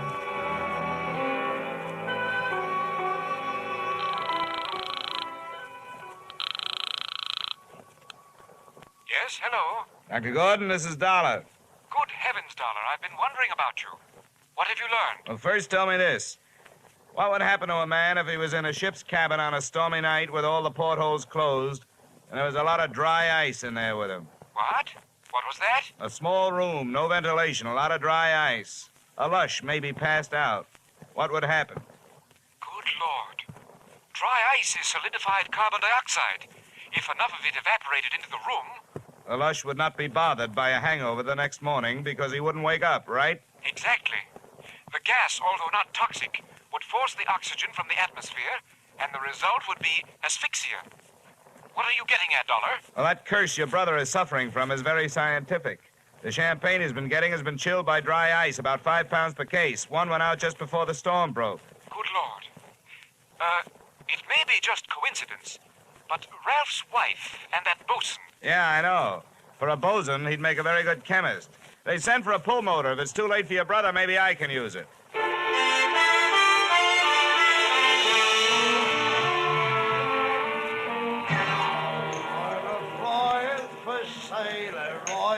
Hey, Cap, come on, will you? Ahoy, sonny. Set up around, George, for my shipmate and me. This is rum weather, sonny. Never mind around, Cap. You gotta row me out of that yacht again. What? In this weather? I wouldn't ask old Neptune himself to set out on a night like this. Come on, Cap. I'm in a hurry. Here's $20. I want time off the horn. Oh, what did you say?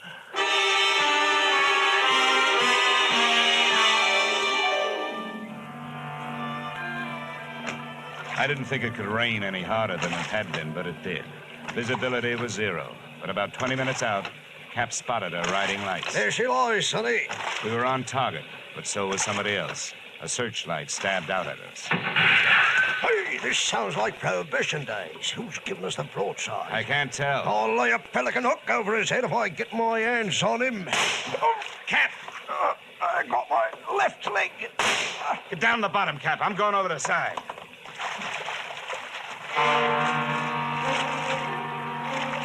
There was nothing to do but swim, so I swam. I tried to remember how many shots had been fired, and that's where I made my mistake. There was a lull in the shooting, which I took to mean that the gun was empty, so I thrashed my way to the ladder. But when I got there, the first thing I saw after I'd shaken the water out of my eyes was the muzzle of a rifle. The face looking down the barrel at me belonged to brother Thomas Gordon, M.D. Sorry, Dollar. Killing you wasn't in my plan. But now it'll have to be done. I was waiting for a bullet to come my way, but instead the doctor did. Are you all right, Dollar? I'll thank you later for spoiling his aim. Forget it. That's me, big-hearted M. Say, get a boat hook on the doctor. He's our prize fish. Don't let him get away. I grabbed a fire axe out of its case on my way to Ralph Gordon's cabin. If it needed ventilating, I knew one quick way to do it. I didn't check for oxygen. I took a deep breath, held it, and went in. The cabin was littered with wine bottles, and in one corner, in an open case, was the dry ice that was in the process of cooling Gordon off for good. He was stretched out on his bunk. I hefted him to my shoulder and used the last of my breath getting him out of there. What's the matter with him? Come on, help me to get him stretched out. Right. Come on, give me a hand, will you? Yeah. Maybe we can save a policyholder. All right. 1, 2, 3, 4. 1, 2, 3, 4. 1, 2, 3.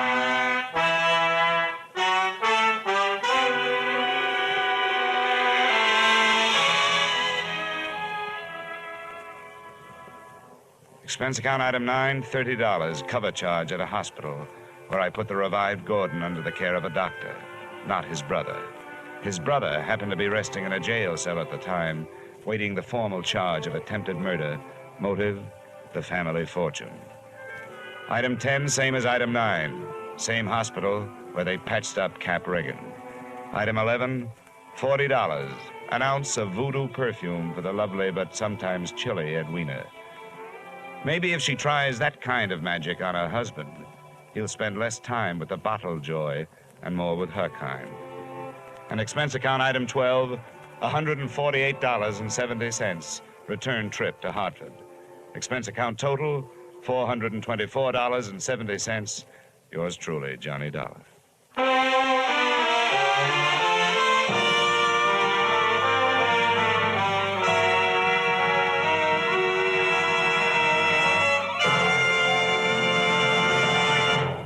Yours truly, Johnny Dollar, stars Edmund O'Brien in the title role and is written by Gil Dowd and David Ellis, with music composed and conducted by Leith Stevens.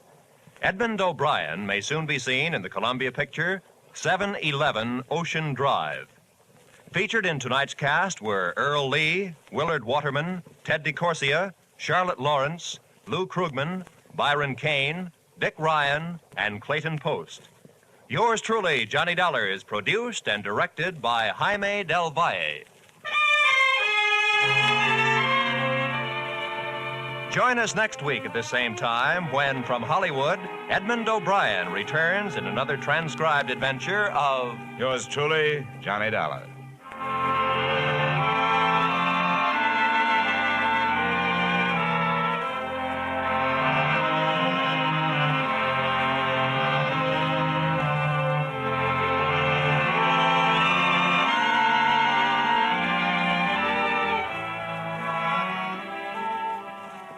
there'll be a bright new show on CBS this Wednesday night. It's called The ABCs of Music, and the star is Robert Q. Lewis with Ralph Flanagan's orchestra. You'll find Robert Q. and Ralph Flanagan taking over while Bing Crosby is on vacation. So join them on most of these same CBS stations this Wednesday for the ABCs of Music.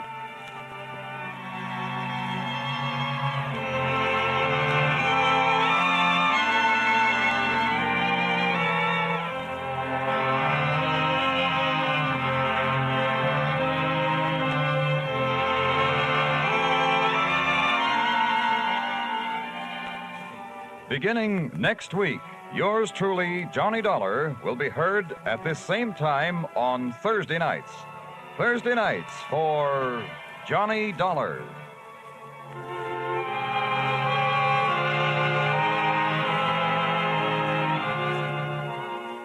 This is CBS, where you hear suspense every Thursday night, the Columbia Broadcasting System.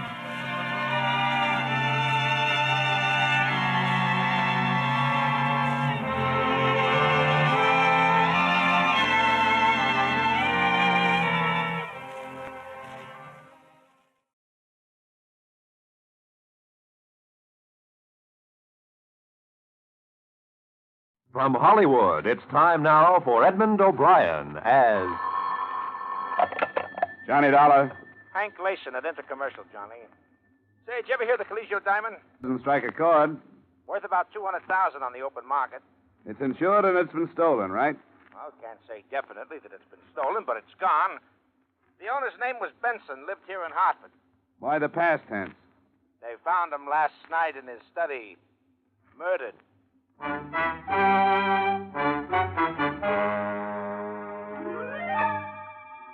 Edmund O'Brien in another transcribed adventure of the man with the action-packed expense account. America's fabulous freelance insurance investigator. Yours truly, Johnny Dollar.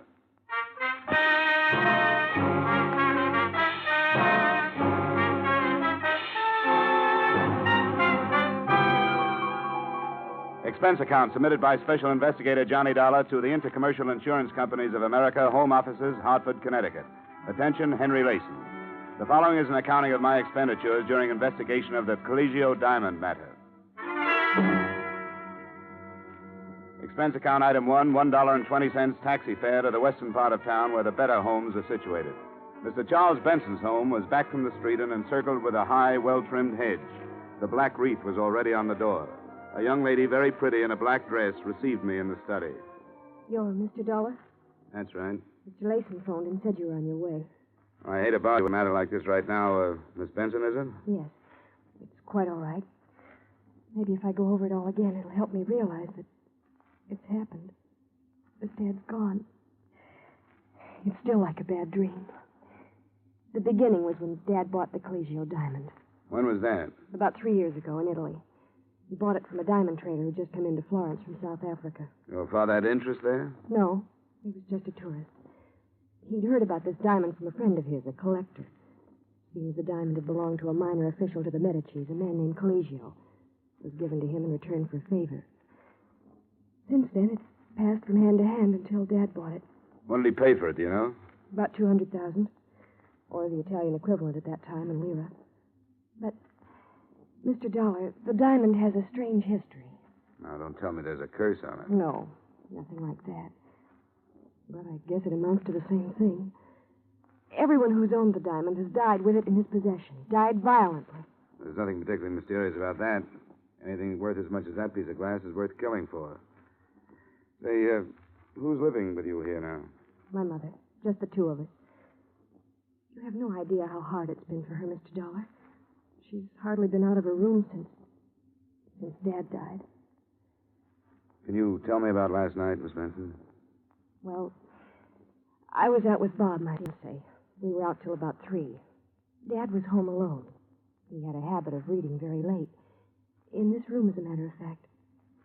The light in the study was on when we came in. The only light on in the house. Bob and I went in. Dad's back was to the door. Please go on. He was slumped over in his chair facing the window. His book had dropped to the floor. The wall safe was wide open, and on the desk was the velvet-lined box the diamond was kept in. The diamond was gone.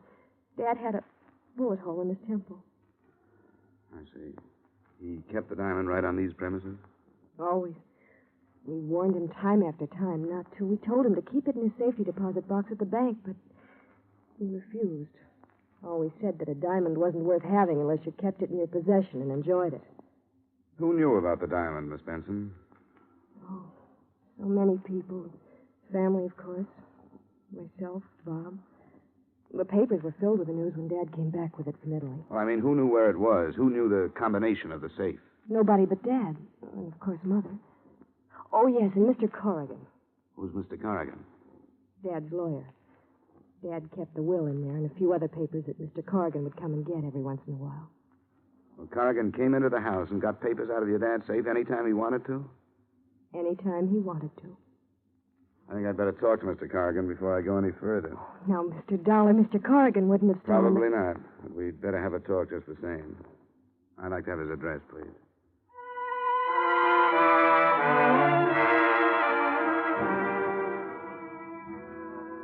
Expense account item 2, 80 cents taxi fare to Main Street, where Mr. Corrigan's office was located. An elevator ride and a walk down a marble hall took me to the frosted glass door on which was printed Corrigan and Bishop, attorneys at law. I talked myself past a receptionist and the secretary and wound up refusing a cigar from Corrigan himself. You're in the insurance business? The investigation end. I understand you were Mr. Benson's lawyer. That's right. Mr. Benson had the utmost... Oh, excuse me. Yes. No, Vermont maple. 45,000 is way too much. Yes, in board feet. Have them ship it from Montpelier, if that's the case. Well, have them try to get it down then. Yeah. Yes, Mr. Dollar, Mr. Benson and I were associated for about 15 years in one way or another. We went to school together. It was a terrible shock to learn of it. Oh, excuse me. Who? Oh, put him on. Harry, what's with Chicago? No, same thing. No, she's in Arizona. Arthritis. Well, a little better. You know how it is. Yeah, we'll do that. And my love to Annie. Okay, you bet, Harry. Yeah, you bet. Sure. Bye. Now, you're here about the diamond or about the life insurance policy? The diamond. Well, diamond is a very rare item. Whoever got into the safe knew the combination. I understand there weren't many who knew the combination. Well, that's true. Mr. and Mrs. Benson and myself were the only ones. I suppose I'm the prime suspect. But, of course, these safe crackers, they use a stethoscope these days. You probably know more about that than I do. Oh, excuse me. Who? Oh, yes, put him on. Yes, Jays. Oh, it is? Oh, swell. Yeah, it's a shame, isn't it? Yeah, very young man. 45. Oh, yes. Terribly upset. Well, yes, she's due here at about, any minute now. We're going to make the arrangements. Oh, I wouldn't let her go near the place, no. Well, I certainly tell her. Yeah, you bet. Yeah, you bet. You bet. Yeah, bye. Well, exactly what did you want to know, Mr. Dollar? Anything that would help us locate the diamond. Well, have you talked to the police? No, I thought I'd amble around among the persons involved first. Well, as I say, you probably know more about that than I do. I wish there was something I could say, but the last time I saw George Benson was about 2 weeks ago. You think this was an outside job? Well, that's my opinion, but it's sheer speculation. Oh, excuse me. Oh, she is? Well, send her in, please. I hope you won't mind, Mr. Dollar. That's Mrs. Benson. I'm taking you down to the dressmaker's. Oh, I see. Why don't you go out that door? Fine. Oh, thanks, Mr. Corrigan. It's quite all right. Anything else I can do, you'll let me know. You bet. I didn't leave. I stood in the little outer room and sneaked to listen through the door. There was some reason why Mr. Corrigan had rushed me out one door while Mrs. Benson came in another one. I heard some things that made the whole case of the Caligio Diamond a lot more interesting. I pushed the door open a crack. Darling. Oh, Dad. You look lovely in black. I'm going out of my mind. All those people calling, having to act unhappy. Well, this is your opportunity to be a real actress. I'm awful at tears. You're beautiful. Stan, what if somebody should see us? Well, let them. Let them see us. What do I care? We're as free as birds. There's a little place down in Bermuda, a resort. I got a folder the other day. Beautiful place to have. You won't believe how beautiful. And as soon as it's proper... What about Kitty? Well, I told her before I left that I wanted a divorce. I told her, and she knows it. That's why she went to Arizona. To get away, to think things over. I didn't want to hurt her, but I wanted her to know. Darling, I can't believe it. It's too good to be true. But we've got to be careful. Very careful. Well, let's go or we'll be late. Darling, I love you.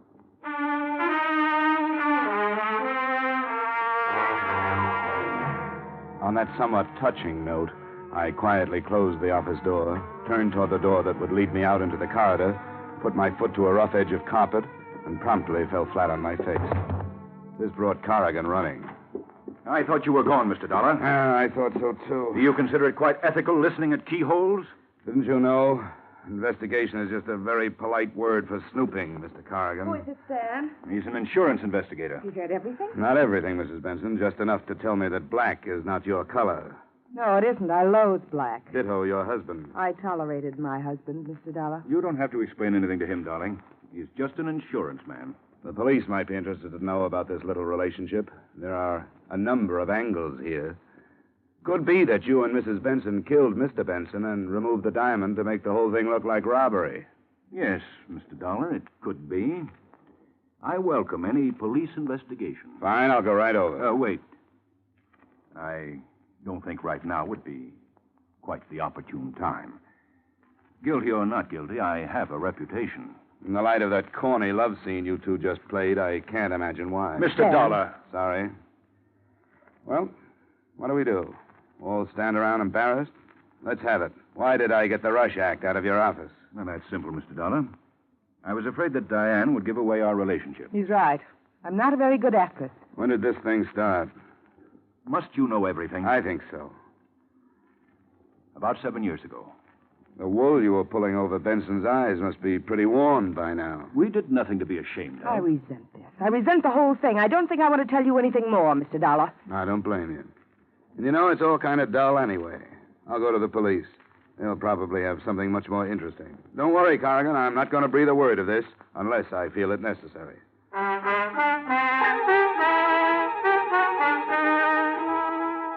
But I never made it to police headquarters. I got out in the street when a very large, very quiet man in a brown and white sports shirt stopped me. Mr. Dollar? Yes? You like some information? About what? The fifth, the tropical. I never play the ponies. These ponies you play. Hop in. Thanks. No. Oh, come on. Hop in. Is that dangerous, that steel thing in your pocket? How very discerning of you to recognize the outline. Inside. Right. Okay, Bunny. Relax, Dollar. Where are we going? You're going to sleep.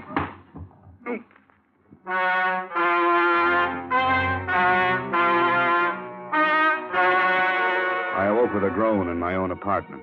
Nobody was there, but nobody. As soon as I could focus my eyes, I tried to lift myself off the floor. After 5 tries, I managed to turn my head. What I saw made me want to go back to sleep again. The place was a mess. There wasn't 1 inch that hadn't been gone over with what must have been a tractor.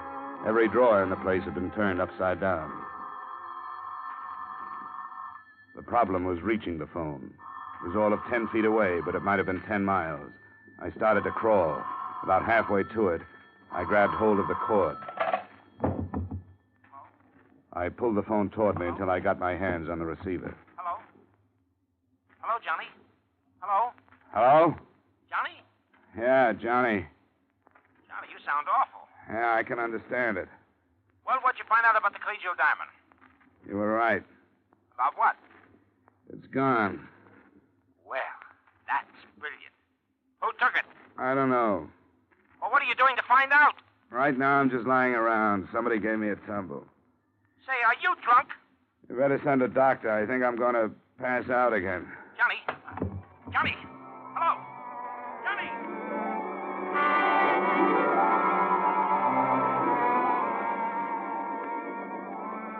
Johnny, I can't talk to you now. I'm not on the phone. I'm here. Huh? Oh. You look funny with four heads. Well, I might as well put this phone on. Oh, come on. Stop that nonsense. Now, look, I hate to bother you with business, but what happened to you? I'll tell it all to the police. You think I want the police in on this? Well, why keep them out? Publicity for the company. I want the public to think Intercommercial is able to take care of itself. Now, come on, what happened? Somebody asked me for a ride. Asked me if I wanted a ride. Then they gave it to me. Oh, it looks like they were looking for something. Did you have something they might have been looking for? If I had something they were looking for, I wouldn't know it. But they must have thought I had something they were... Look, I'm going round and round already. Ask me no questions. Have you got any idea what it might be they were looking for? Maybe the diamond. Yeah, say, maybe the diamond.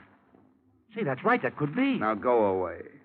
Well, we'll take you off the case and put someone else on, so you can have a nice rest. Oh, no, you don't. Well, I thought that would pep you up. Yeah, money always does. Now get out of here and let me fasten my head back on. You want something? Yeah. Get me an aspirin. Hello? Mr. Dollar? Yeah? This is Betty. Betty Benson. Oh, yeah, sure. How are you? Mr. Dollar, the police have just been here. What happened? They found the gun that killed Dad Oh, good. Where was it? in my purse.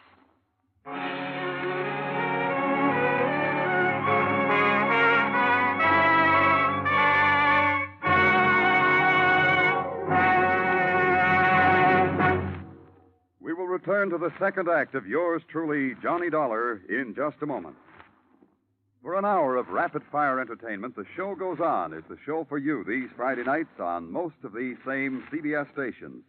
It's an intimate glimpse into a fascinating angle of backstage life, a series of honest-to-goodness auditions for jobs in theater, nightclubs, and radio.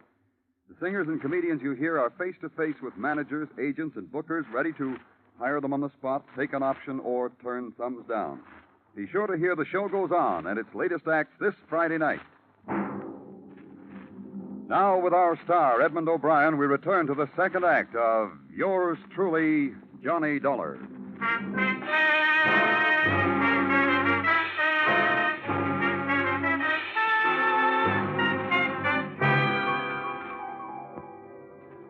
Expense account item 3, taxi fare again. $1.30 to the Hartford City Jail, where an old buddy of mine by the name of Lieutenant Parnell was quizzing Miss Benson with the nastiest bunch of leading questions I've ever heard.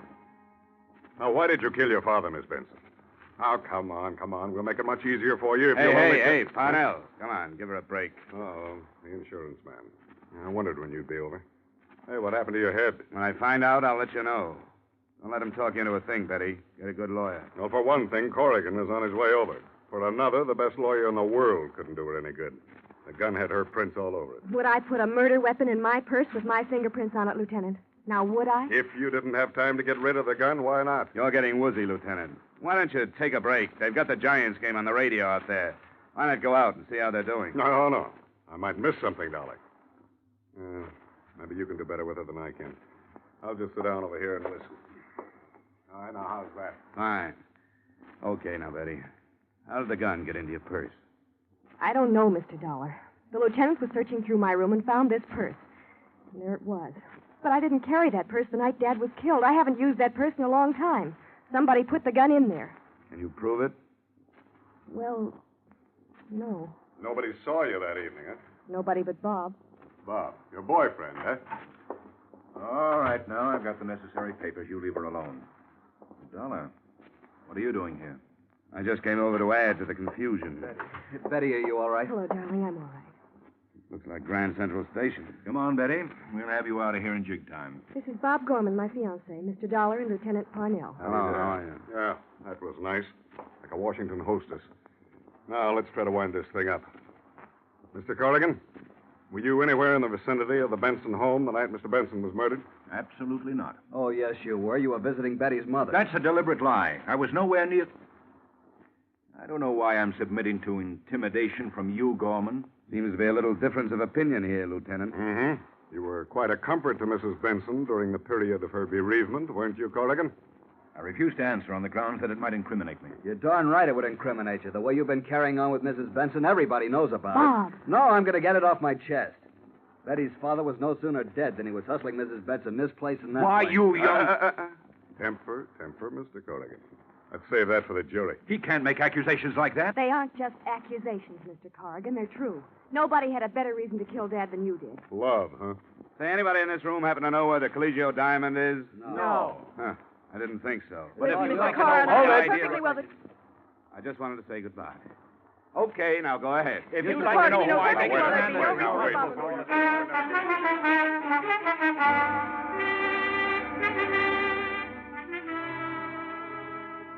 Expense account item 4, $12.20 miscellaneous taxi fares all over the place.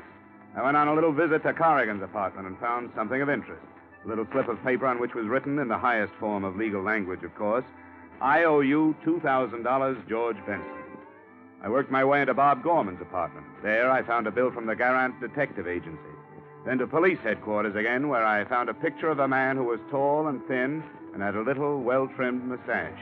Then I went home, where I found a man who was tall, thin, and had a little, well-trimmed mustache. He was drinking my bourbon. You're drinking my bourbon. It's lousy bourbon. Look what you did to my head. It's an improvement. All right, what do you want? The diamond. What else? I don't have it. I don't believe it. Well, search the place. I already did. Well, I guess that does it. I'll see you later. Don't go. Out of the way. I said don't go. You crazy... Okay. Drop the gun. Let go. Now, sit down and finish your drink. I didn't come here alone. If I'm not downstairs in 3 minutes, you'll come up. The more the merrier. Who do you work for? Myself. That's right, friend. I want all the excuse I can get to beat the pulp out of you. Go on. Now cut it. Who do you work for? Corrigan. What's the deal? He wanted me to get the gun. So you planted it in Betty's purse. I didn't. And I didn't kill Benson either. I went to get the gun, but it was gone. And I thought you had it, but you didn't have it. So you were working for Corrigan? Yeah. Okay. Now let's start all over again. Who do you work for? I told you, Corrigan. This isn't going to be much fun for you, friend. Now listen, lay off of me. I'm telling you the truth. I tell you the truth, and you keep on hitting me. Now, that ain't fair. Who do you work Oh, okay. Mrs. Benson. What's the deal? She hired me to get the diamond. Why? She killed her husband so she'd get away with Corrigan. She wanted me to break in and get the diamond so it looked like robbery, see? Robbery and murder, see? Here we go again. Will you leave me be? I can keep this up all night if I have to. Why don't you tell me who you think I work for, then, instead of beating up on me? I want to hear it from you. Look, chum, since you knocked me on the head, I get spells of bad temper. All right. All right. The Garant Detective Agency. Now we're getting someplace, Vic. How did you know my name? Well, it's a byword in every precinct police station from here to Ishpeming. You were hired by Bob Gorman. I was hired by Bob Gorman. You killed Benson. I don't know who killed Benson. What were you hired for? To get the diamond. Bob's got it in his apartment. Do I start working on you No, again? don't act so tough now. Well, who's got the diamond? Corrigan. Well, look, if you've got all the answers, what are you asking me for? Vic, my boy, I'm amazed. I've seen liars in my time, but I've never run across anything like you. How can you do it with such a straight face, huh? Years of practice. Now, I'll tell you the truth as you see it. Don't you hit me no more now. Bob Gorman hired you. That's the truth, all right. And he hired you to get the diamond. But you didn't find the diamond there. You found Benson dead. I walked in there. I'm telling you, I was never more surprised in my life. There was Benson in that chair. I hired out to do a lot of things. But murder, that's not for me. There ain't money enough in the world to make me commit murder. Slugging, you do. For good money. Vic, I'm not interested in who killed Benson. Personally, I don't think you know. I want to know where the diamond is. How do I know where the diamond is? It was gone when I got there. I thought you had it. That's why I slugged you. Period. All right, Vic. I'm tired. I got a splitting headache. Finish your drink and get out of here. No, thanks. It really is lousy bourbon.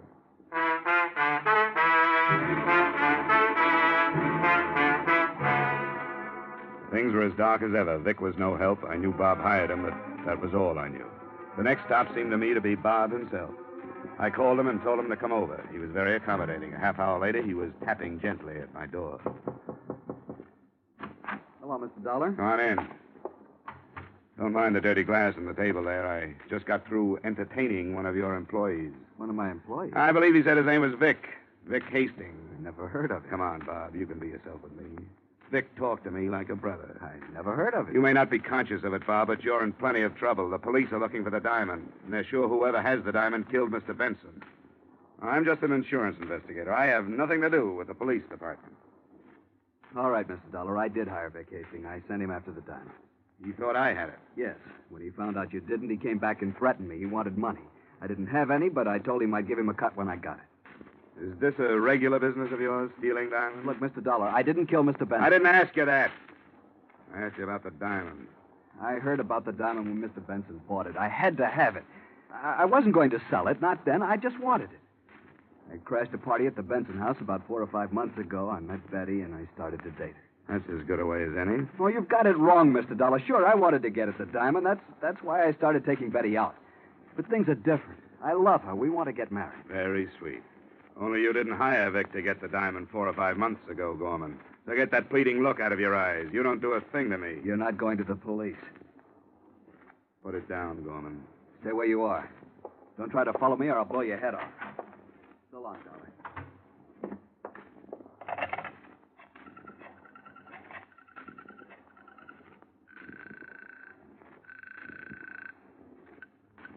Parnell speaking. This is Dollar, Lieutenant. Better send out a code 1 on Bob Gorman. What's he wanted for? Well, you can call it suspicion of murder.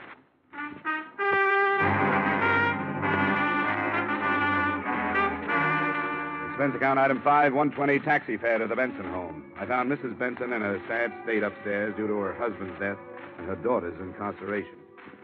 Why must you pester me about a thing like this now, Mr. Dollar? Haven't you any consideration? Sorry, Mrs. Benson, but it's a job. The sooner we get over this hurdle, the better off we are. Now, I know all about your relationship with Corrigan. All of that has nothing to do with the case. Well, perhaps not. I know who killed my husband, and I know why, and I know who has the diamond. Who? I can't prove it. I couldn't take it into a court of law. Well, let me worry about that. What's your idea, Mrs. Benson? Bob Gorman. Why do you think he did it? He has a violent temper. He hated George, hated him like poison.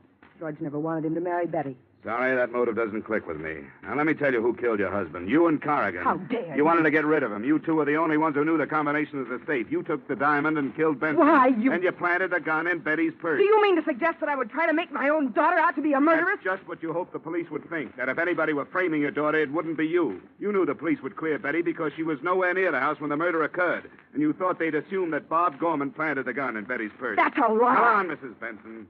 It's all out in the open now. Stay where you are, Dollar. Corrigan. I was expecting it. You're pretty good at this business of investigation, aren't you? It's a shame to have to end such a brilliant career. Hmm? That's the way it goes.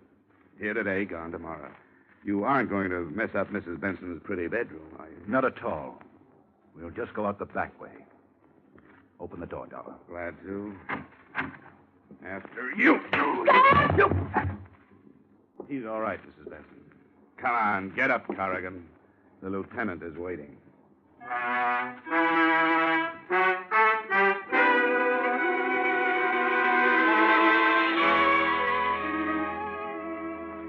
In case you should ask, how did you know, Mr. Dollar, that Corrigan and Mrs. Benson killed George Benson? The answer? I took a big guess. I told them my guess, and with the authority of an Illinois judge, they swallowed it and they confessed. To wind it all up, I might add the following. They got Bob Gorman. He's being sent up along with Vic Hastings. His police record makes Vic's look like a bad report card, which means Betty is going to have to look for a new boyfriend. The insurance company has saved a good deal of money. Everybody bad goes to the penitentiary. Everybody good stays free, which proves that bluff is better than logic. This time, anyway. Expense account item 6, doctor bill and miscellany for my sore head amounting to $25. Expense account total, $65.34. And that's pretty cheap. Yours truly, Johnny Dollar.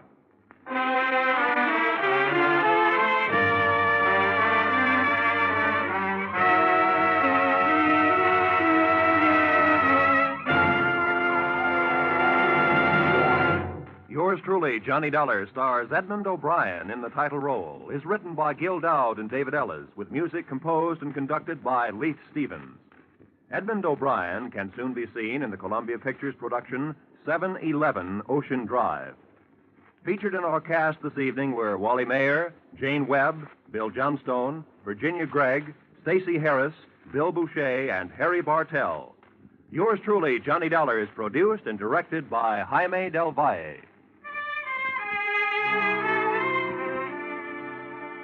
Join us again next week at the same time when, from Hollywood, Edmund O'Brien returns in another transcribed adventure of Yours truly, Johnny Dollar.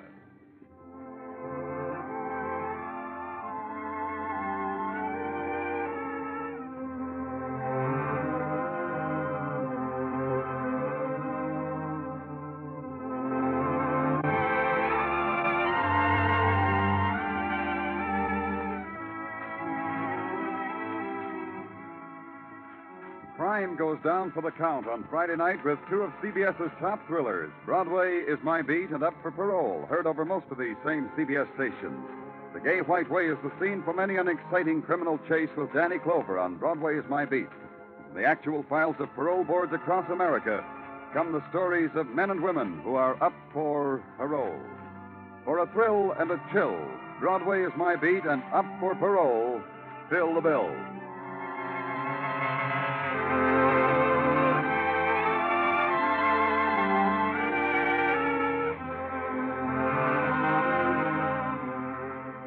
This is CBS, where you thrill to gangbusters every Saturday night, the Columbia Broadcasting System.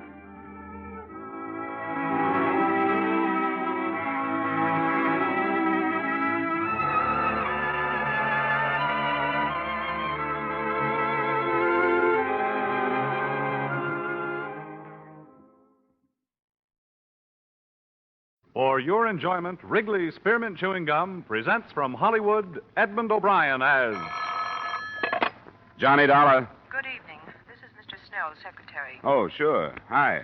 I was unable to reach Mr. Snell before he left for the West Coast, but he asked me to outline the case to you and hoped you'd follow him out there. It's quite serious. Oh? What is it? Our company has been carrying the policies on a line of pleasure boats for a West Coast sales agency, the Arrowcraft cruisers. Within the past 2 weeks, 3 of them have sunk, with no survivors. Bad risks. Yes. There's a liability clause. Next of kin in each case is bringing suit for nearly $1 million.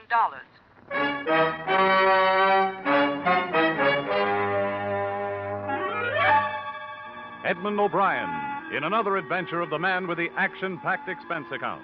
America's fabulous freelance insurance investigator. Yours truly, Johnny Dollar.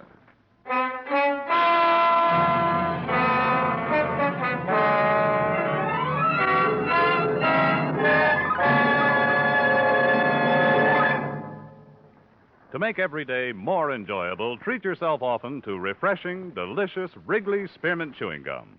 Here's a taste treat you can enjoy indoors, outdoors, at work, or at play. The cool, long-lasting mint flavor refreshes you. The smooth, steady chewing helps keep you fresh and alert. Adds enjoyment to whatever you're doing. Wrigley's Spearmint Chewing Gum. Healthful, refreshing, delicious.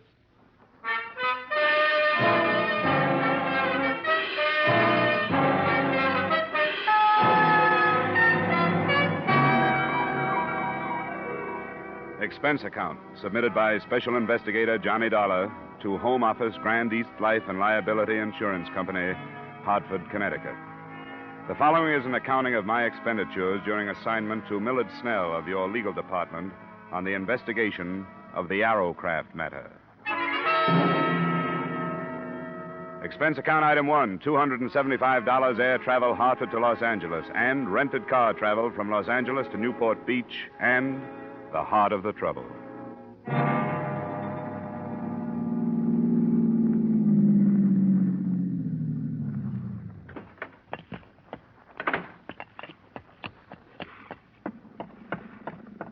Snell? Millard Snell? Who is it? It's Dollar. Dollar? Hurry up. Get aboard. Now watch it. She's wet tonight. Hey, give me your arm. Come on. Thanks. Didn't think you were going to make it. You talked to your secretary? Yes, but that was yesterday from Chicago. Well, I didn't know where you were until I called her from the Los Angeles airport a couple of hours ago. Then when I got here, your hotel told me you just left to charter a boat. What's up? Myers, how long will it be? Robert should be here any minute, Mr. Snell. Couldn't leave without him. All right, if you can hurry him up anyway, do it. Come on in the cabin, Dollar. Out of this foul night air. Oh, this fog. I thought it was bad sometimes in Hartford. Another cruiser's been reported, Dollar. An Arrowcraft? Yes. Reported by a private plane between here and Catalina Island. That's 30 miles offshore. The Coast Guard been notified? Yes, but candidly, I hope we see it before they do. Find out what we insured, if we can find it in this fog. Find it? You mean this one is still afloat? Before dark, yes, barely afloat. Robert, hurry, get aboard. Ah, there he is, the navigator we've been waiting for. I hope he's sober. Tell me, what have you learned so far? What makes them sink? I don't know. The sales agent, Fred Crocker, you'll meet him, swears by Arrowcraft. Says they're one of the best hulls afloat. Ah, but the fact remains they've been sinking. Uh-huh, and a tragic fact, too. The loss of life so far has been horrible. 3 28-foot boats, 11 fatalities. No trace of the cruisers, even. But a life ring or two. Must have been deep water, then. What about bodies? 7 have been recovered and 4 still missing. Ah, we're getting started.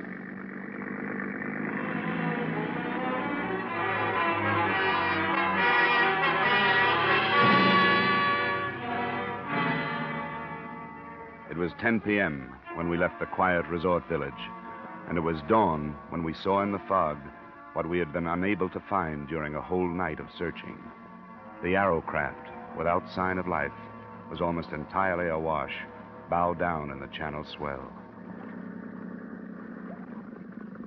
That's close enough, Myers. Right. We don't want to nudge her. She's liable to roll over.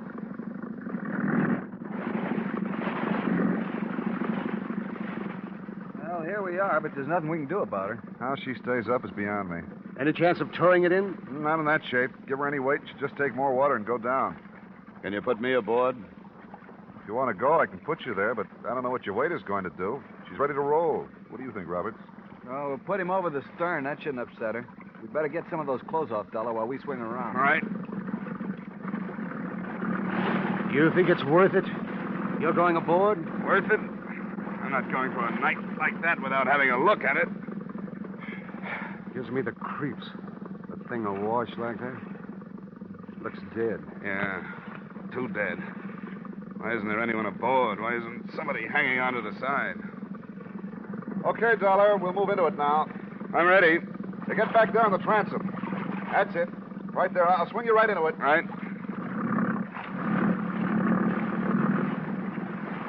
There you are. Go ahead. Okay.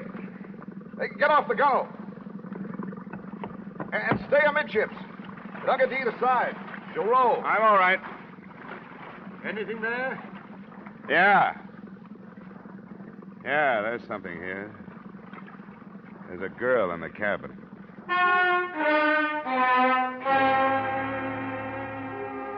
Her body floated face down in the flooded cabin, held in there by the narrowness of the passageway.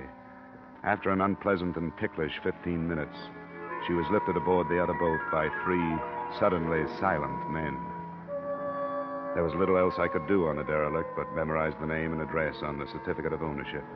So I left it and followed the girl. Yeah, I didn't bargain for this, Dollar.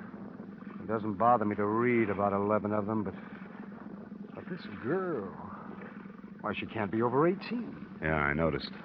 You know, if it was a guy, it wouldn't hit so hard. But a kid like this, beautiful. Myers. Yes, sir? Have you radioed in about this? I waited to find out whether you want to stand by the boat or not. No. We'll start right back. Get word to the police. Ask them to meet us. I think it's a case for them. The boat's registered to a Chester McNeil, Newport Beach address. McNeil, Newport Beach address. McNeil, yes, all right. You want to get us started, Roberts? Right. What'd you find, Dollar? Come here, look at this. See? Behind her ear. You see the bruise? Yeah, I noticed it when I was getting her out of the cabin.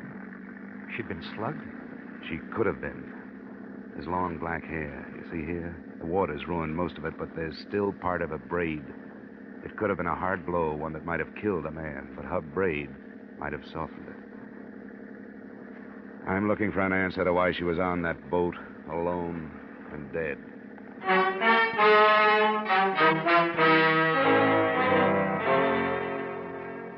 It was an answer I never did actually find and prove, because in the final analysis, the death of this beautiful, dark-haired girl was no more important than any of the rest of them.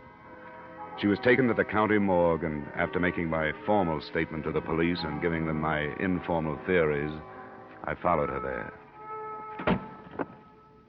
Now, I take it that the deceased is not a personal friend of yours. That's right, Dr. Sane. I'm an insurance investigator. I'm in Southern California because a number of people have died in the sinkings of some insured pleasure boats. Oh, yes, the Arrowcraft? Yes. And the death of this girl has become important to me. What's her name? Caruso, Antonia Caruso. She was identified by her mother. Antonia. Are you planning an autopsy? Why do you ask? I wonder if you noticed a bruise behind her right ear. Yes, I reported it. You're an observant fellow. Dr. Sane, you must have examined some of the other bodies from these sinkings. Were there any indications of violence on them? If there were, I was unable to discover them. The period of immersion in other cases, you must understand, was much longer than in the Caruso case. Water makes it difficult. Why do you ask? On the rest of the sinkings, the boats themselves have been blamed. But after today, it seems to me there's a possibility that something else has caused them, at least this one. The contusions? Yes. There were two other people on that boat, the owner, Chester McNeil, and his father. But the girl's body was the only one aboard. Why? I didn't know the particulars. I think the girl wore braids, Doctor. If she did, could she have survived a blow that would have killed the two men? Protection? Well, location of the wound would bear you out behind the ear. Could she have been knocked unconscious, been thrown overboard, and then recovered enough to get back on? Could this have happened to the girl? Are you suggesting homicide, Mr. Dollar? I'm not sure. Then I'm not sure why perfectly good boats start sinking without survivors, either. They have to make autopsy examination to determine the degree of concussion. Well, that's why I asked. Are you going to perform one? In the state of California, Mr. Dollar, except in cases of unquestionable criminal acts, autopsy is allowed upon only permission of the next of kin. Now, this contusion, well, it could have been sustained so many ways. Yes, I know. Matter of fact, arrangements have already been made to move the body into a private establishment. Oh. Could you give me her mother's address? Why, yes, I suppose so. But I'd be doing no more than saving you a search of the phone book.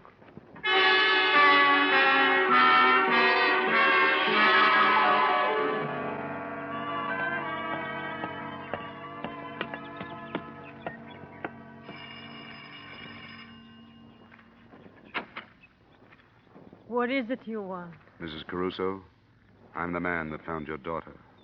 Oh. Then why have you come here? You shouldn't know my grief. I do, Mrs. Caruso, but I'd like to talk with you if I could. What is there to say? I don't want to see you. There is no room for sympathy. I didn't know anything about your daughter, but I'd like to. I'd like to hear about her. Why do you do this?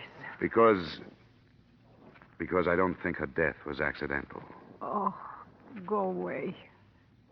Why do you say this? My girl, she never did no wrong. I didn't mean that, Mrs. Caruso. Please, may I come in? All right. It's my house. I'm sorry. It's not cared for. There have been so many things today. Well, I won't stay long. She was a good girl. She was going to marry Chester. His father was with them. She was going to marry Chester. Oh, we hoped it so much, Antonia and me, that it would be a good marriage. Mrs. Caruso. We always dreamed. We were good people, only poor. We give everything so Antonia will be better. She was so beautiful. She was going to marry Chester. I'm sorry to bother you at a time like this. Now, she's gone. I saw her. I saw her, too. And I want to learn why she's gone. Now, Mrs. Caruso, is there any reason that you can think of why there should have been trouble on this trip in the McNeil boat? Oh, no. They go many times. They love the boat. They go many times, always with his father to take care of them. Yeah, he loved her, too. My daughter, he called her. She was going to marry his Chester. Be so happy. Please, Mrs. Caruso. Oh, my Antonia. Antonia. Please, go. You know my grief. Leave my house. Leave my house.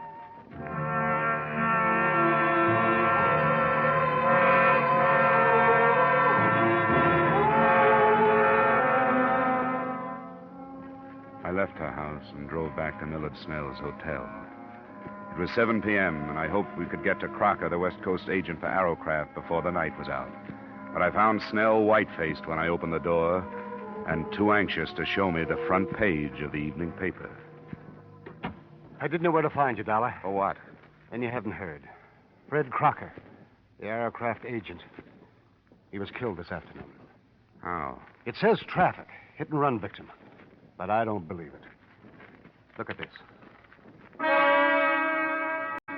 Violence in another form preceded the tragedy, the story said. Crocker's sales office was entered earlier today in a bold daylight strike. The interior was wrecked, but whether or not the entry was for purposes of theft has not been ascertained. The writer didn't make any definite statements. But reading between the lines, you knew that he was exploring the possibility that revenge was at the bottom of both the violence and the tragedy. That those who had lost family or friends in the Arrowcraft sinkings had wrecked Crocker's office and then killed him. But remembering the bruise behind the Caruso girl's ear, I didn't believe that either.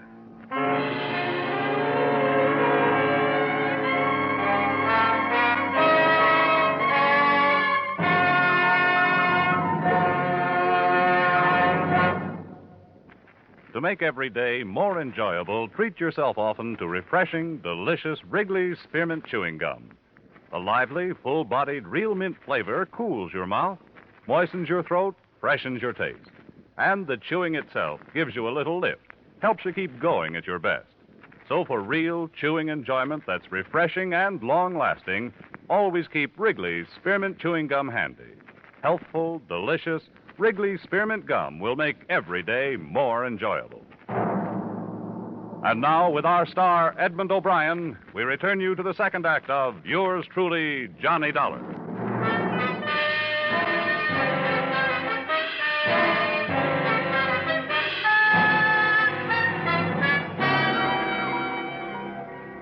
Snell and I drove out to what had been Crocker's sales office. A sheriff's deputy met us outside and took us in. Give you some light if... Oh, there's a switch. Well, not as bad as it could be. At least the drawers aren't dumped. These are from a file cabinet. We'll start here. What are you looking for? Crocker's sales records. Sales records? The names and addresses of all the people who bought Arrowcrafts from him. I don't think we'll find it. I don't get you. We've got a theory. That those boats didn't just sink, that they were boarded, that the people who've been lost were slugged before they were drowned, and that the boats were scuttled. What do you think of it? Why would anybody set out to wreck Arrowcraft? Well, that I don't know.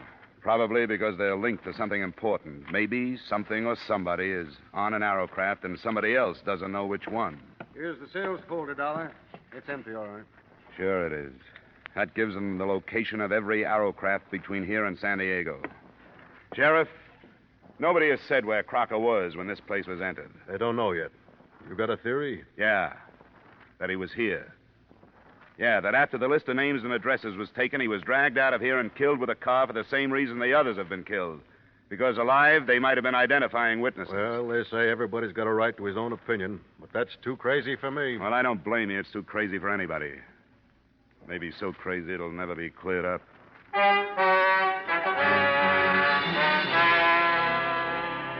Expense account item 2, $112 cost of entertainment that same night for as many members of the press as I could get hold of. They listened to my theory, agreed that it was unbelievable, but worth printing on the grounds of sensationalism. The story made the morning editions, most of the papers slanting it towards warning the Arrowcraft owners listed in Crocker's stolen records. But it didn't look so unbelievable because it had a companion piece. A night watchman at one of the yacht clubs lay near death from gunshot wounds after apprehending a prowler aboard an Arrowcraft. The prowler was being held at the county jail. Who is this guy, Sergeant? Jerry LaBarber's the name he uses. We put a search on him last night. He's one of those things you call a known hoodlum because nobody's been able to pin much on him. Known to the police in Las Vegas, L.A., and San Diego, to name a few. Here he is. I hope you had better luck with him than we did. If you meant that, you'd leave me alone with him for the rest of the day. Sorry. Off the bunk, LaBarbera. You got a visitor. On your feet. Stand up. Okay, hero, you got me up. What's the matter with you? What's missing, LaBarbera? What? What's lost? What were you looking for on the Arrowcraft? Come on, who are you working for? I'm out of work. Why don't you save your breath? How many of the other killings were you mixed up in? What are the killings? I get into a scrape with an eager night watchman, and now you talk about pinning other killings on me. What is this? Who are you working for? I'm out of work. You could do yourself some good, you know. I'm not complaining, am I? You were off to a pretty good start. Even if that watchman lives, you're going to be tried for assault with intent to kill. That's a long rap. You might make it shorter by using your head. Is that a promise? Don't make me laugh. You're a sucker, LaBarbera. But this is a promise. I'm going to see you charged for Crocker's murder. Who's Crocker? And I'm going into the business of searching Arrowcrafts myself. Don't be stupid. Why not put the blame where it belongs? Blame for what? Okay, Sergeant, I've had enough. So have I. I wonder how long it takes to get that way. And for what? I could buy and sell you, you cheap tin star. Well, what do you think? He's covering for somebody, isn't he? Hank, you're right. You shouldn't have tipped your hand so much about searching the boats. Word's going to get out. Out of a jail cell? He called for a lawyer, one of the hot men from L.A. We can refuse him visitors, but not a private session with a criminal who happens to be his lawyer. Oh, I'd like to hear that one. You should. It's going to put a bigger bullseye on your back than that newspaper story did.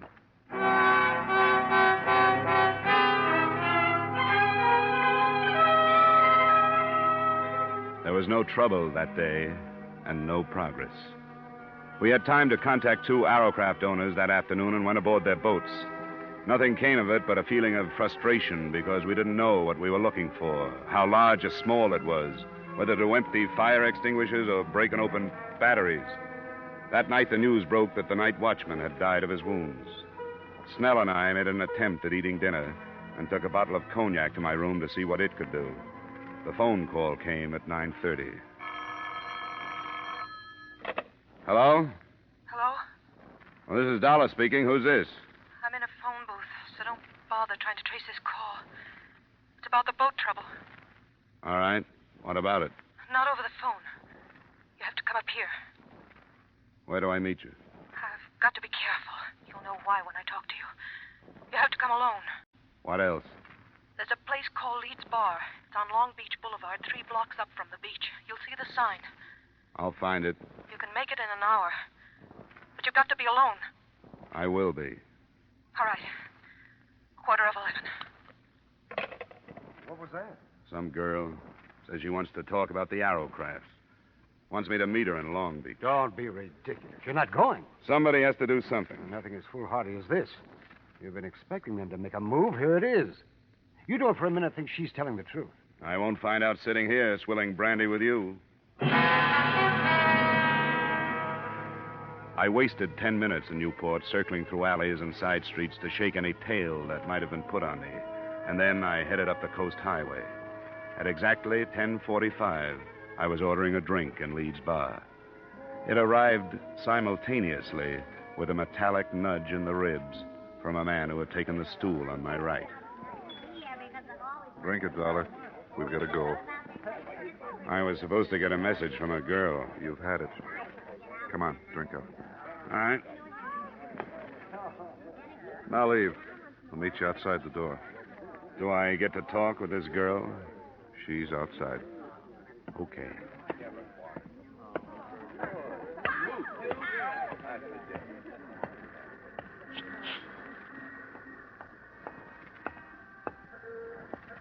This way. Here's a car. No, you get in the front with her. I'll get in back. Where to now? Just a little way. You weren't followed? I made it a point not to be. Huh? You wanted to talk. Yeah, I do. I don't know what's going to happen to me, but I don't think I care anymore. It's been like I killed all those people who've died. Take it easy, honey. You mean their deaths are your fault? Sort of, yeah.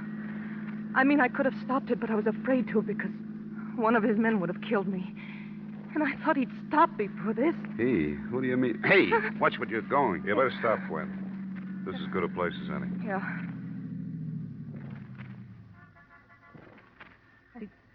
I didn't go to the police because I have a record. And he's so powerful, he could have made it look like blackmail and it wouldn't have gone any farther. Who is so powerful? George Masterson. George Masterson, who's he? He seems like a businessman. He owns a line of furniture stores. I've known him for 3 years. It was one of those things where every once in a while I'd learn something about him. Until I finally understood what he really was. And he knew I did. What kind of payment do you expect for what you're telling me? Dollar. I hadn't thought of money. I swear I hadn't. All right. Go ahead. Masterson's as far outside the law as you can get. Narcotics, jewels and furs, aliens, Mexican gold, anything. He runs the West Coast for a combination that has headquarters in Italy. Who knows this? I do. And I wrote it all down. Ways to prove it. Like the names he uses for all his bank accounts to evade income tax. All of it. That's what he's been looking for on those boats. Well, then he was Writing afraid. it down was the only way I could think of to protect myself. He was afraid of me because I knew so much about him. He was going to have me killed. We were in Mexico when I told him, Ensenada. When he didn't believe me, I showed him a copy. I told him I'd hidden the original on a boat I'd visited, and that if he killed me, I had a way of letting the police know which one. Which one is it? I was lying to him. I didn't put it on a boat. I was lying. Arrowcraft was only a name I remembered. When he asked me, I said Arrowcraft. You mean there's nothing on those boats and 16 people have died? I know. I know I was wrong. I should have. Oh, but when you're scared, you only think of yourself. Don't, Gwen, honey. You'll be all right. This paper you say you wrote, where is it? I have it here. I want you to take it. Now, get out, Dollar. I want to take her home.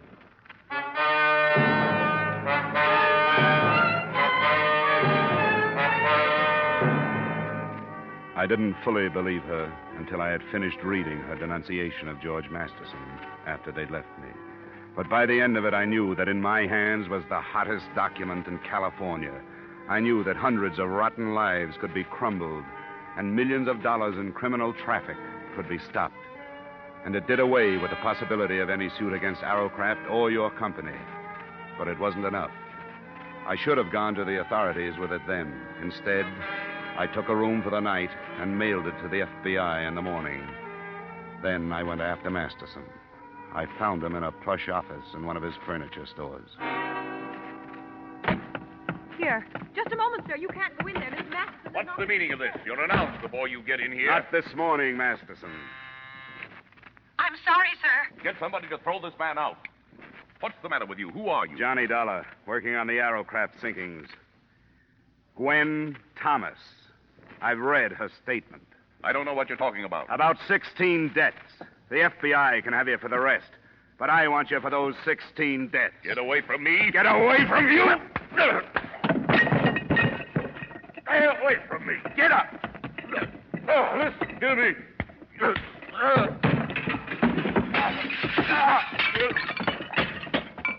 Come on, get up.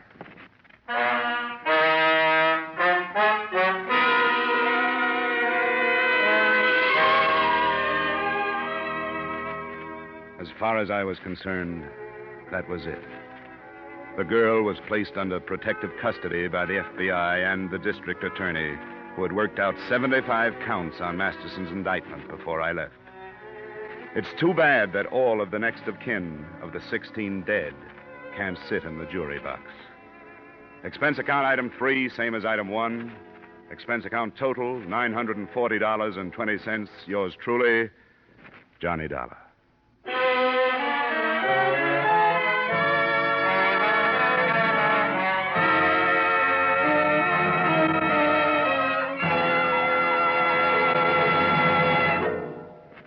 Remember, friends, to make every day more enjoyable, treat yourself often to refreshing, delicious Wrigley Spearmint Chewing Gum. There's lots of cooling, real mint flavor in every stick. And chewing Wrigley Spearmint helps keep you feeling fresh and alert. You feel better, work better, get more fun out of doing things. So indoors, outdoors, wherever you go, keep some healthful, refreshing Wrigley Spearmint Chewing Gum handy. To make every day more enjoyable, treat yourself often to delicious Wrigley Spearmint Chewing Gum.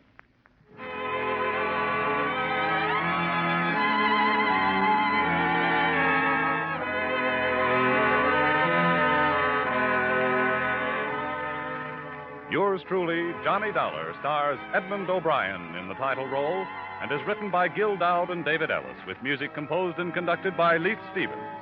Edmund O'Brien can soon be seen starring in the Columbia Pictures production 711 Ocean Drive. Featured in tonight's cast were Gene Bates, Howard McNear, Clayton Post, Harry Bartell, Hy Averback, John McIntyre, and Jeanette Nolan. Yours truly, Johnny Dollar, is produced and directed by Jaime Del Valle.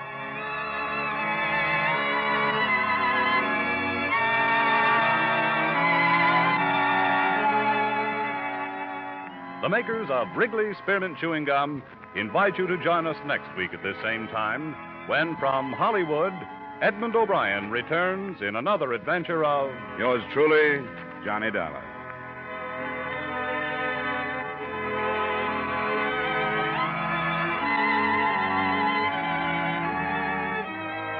Bob Stevenson speaking.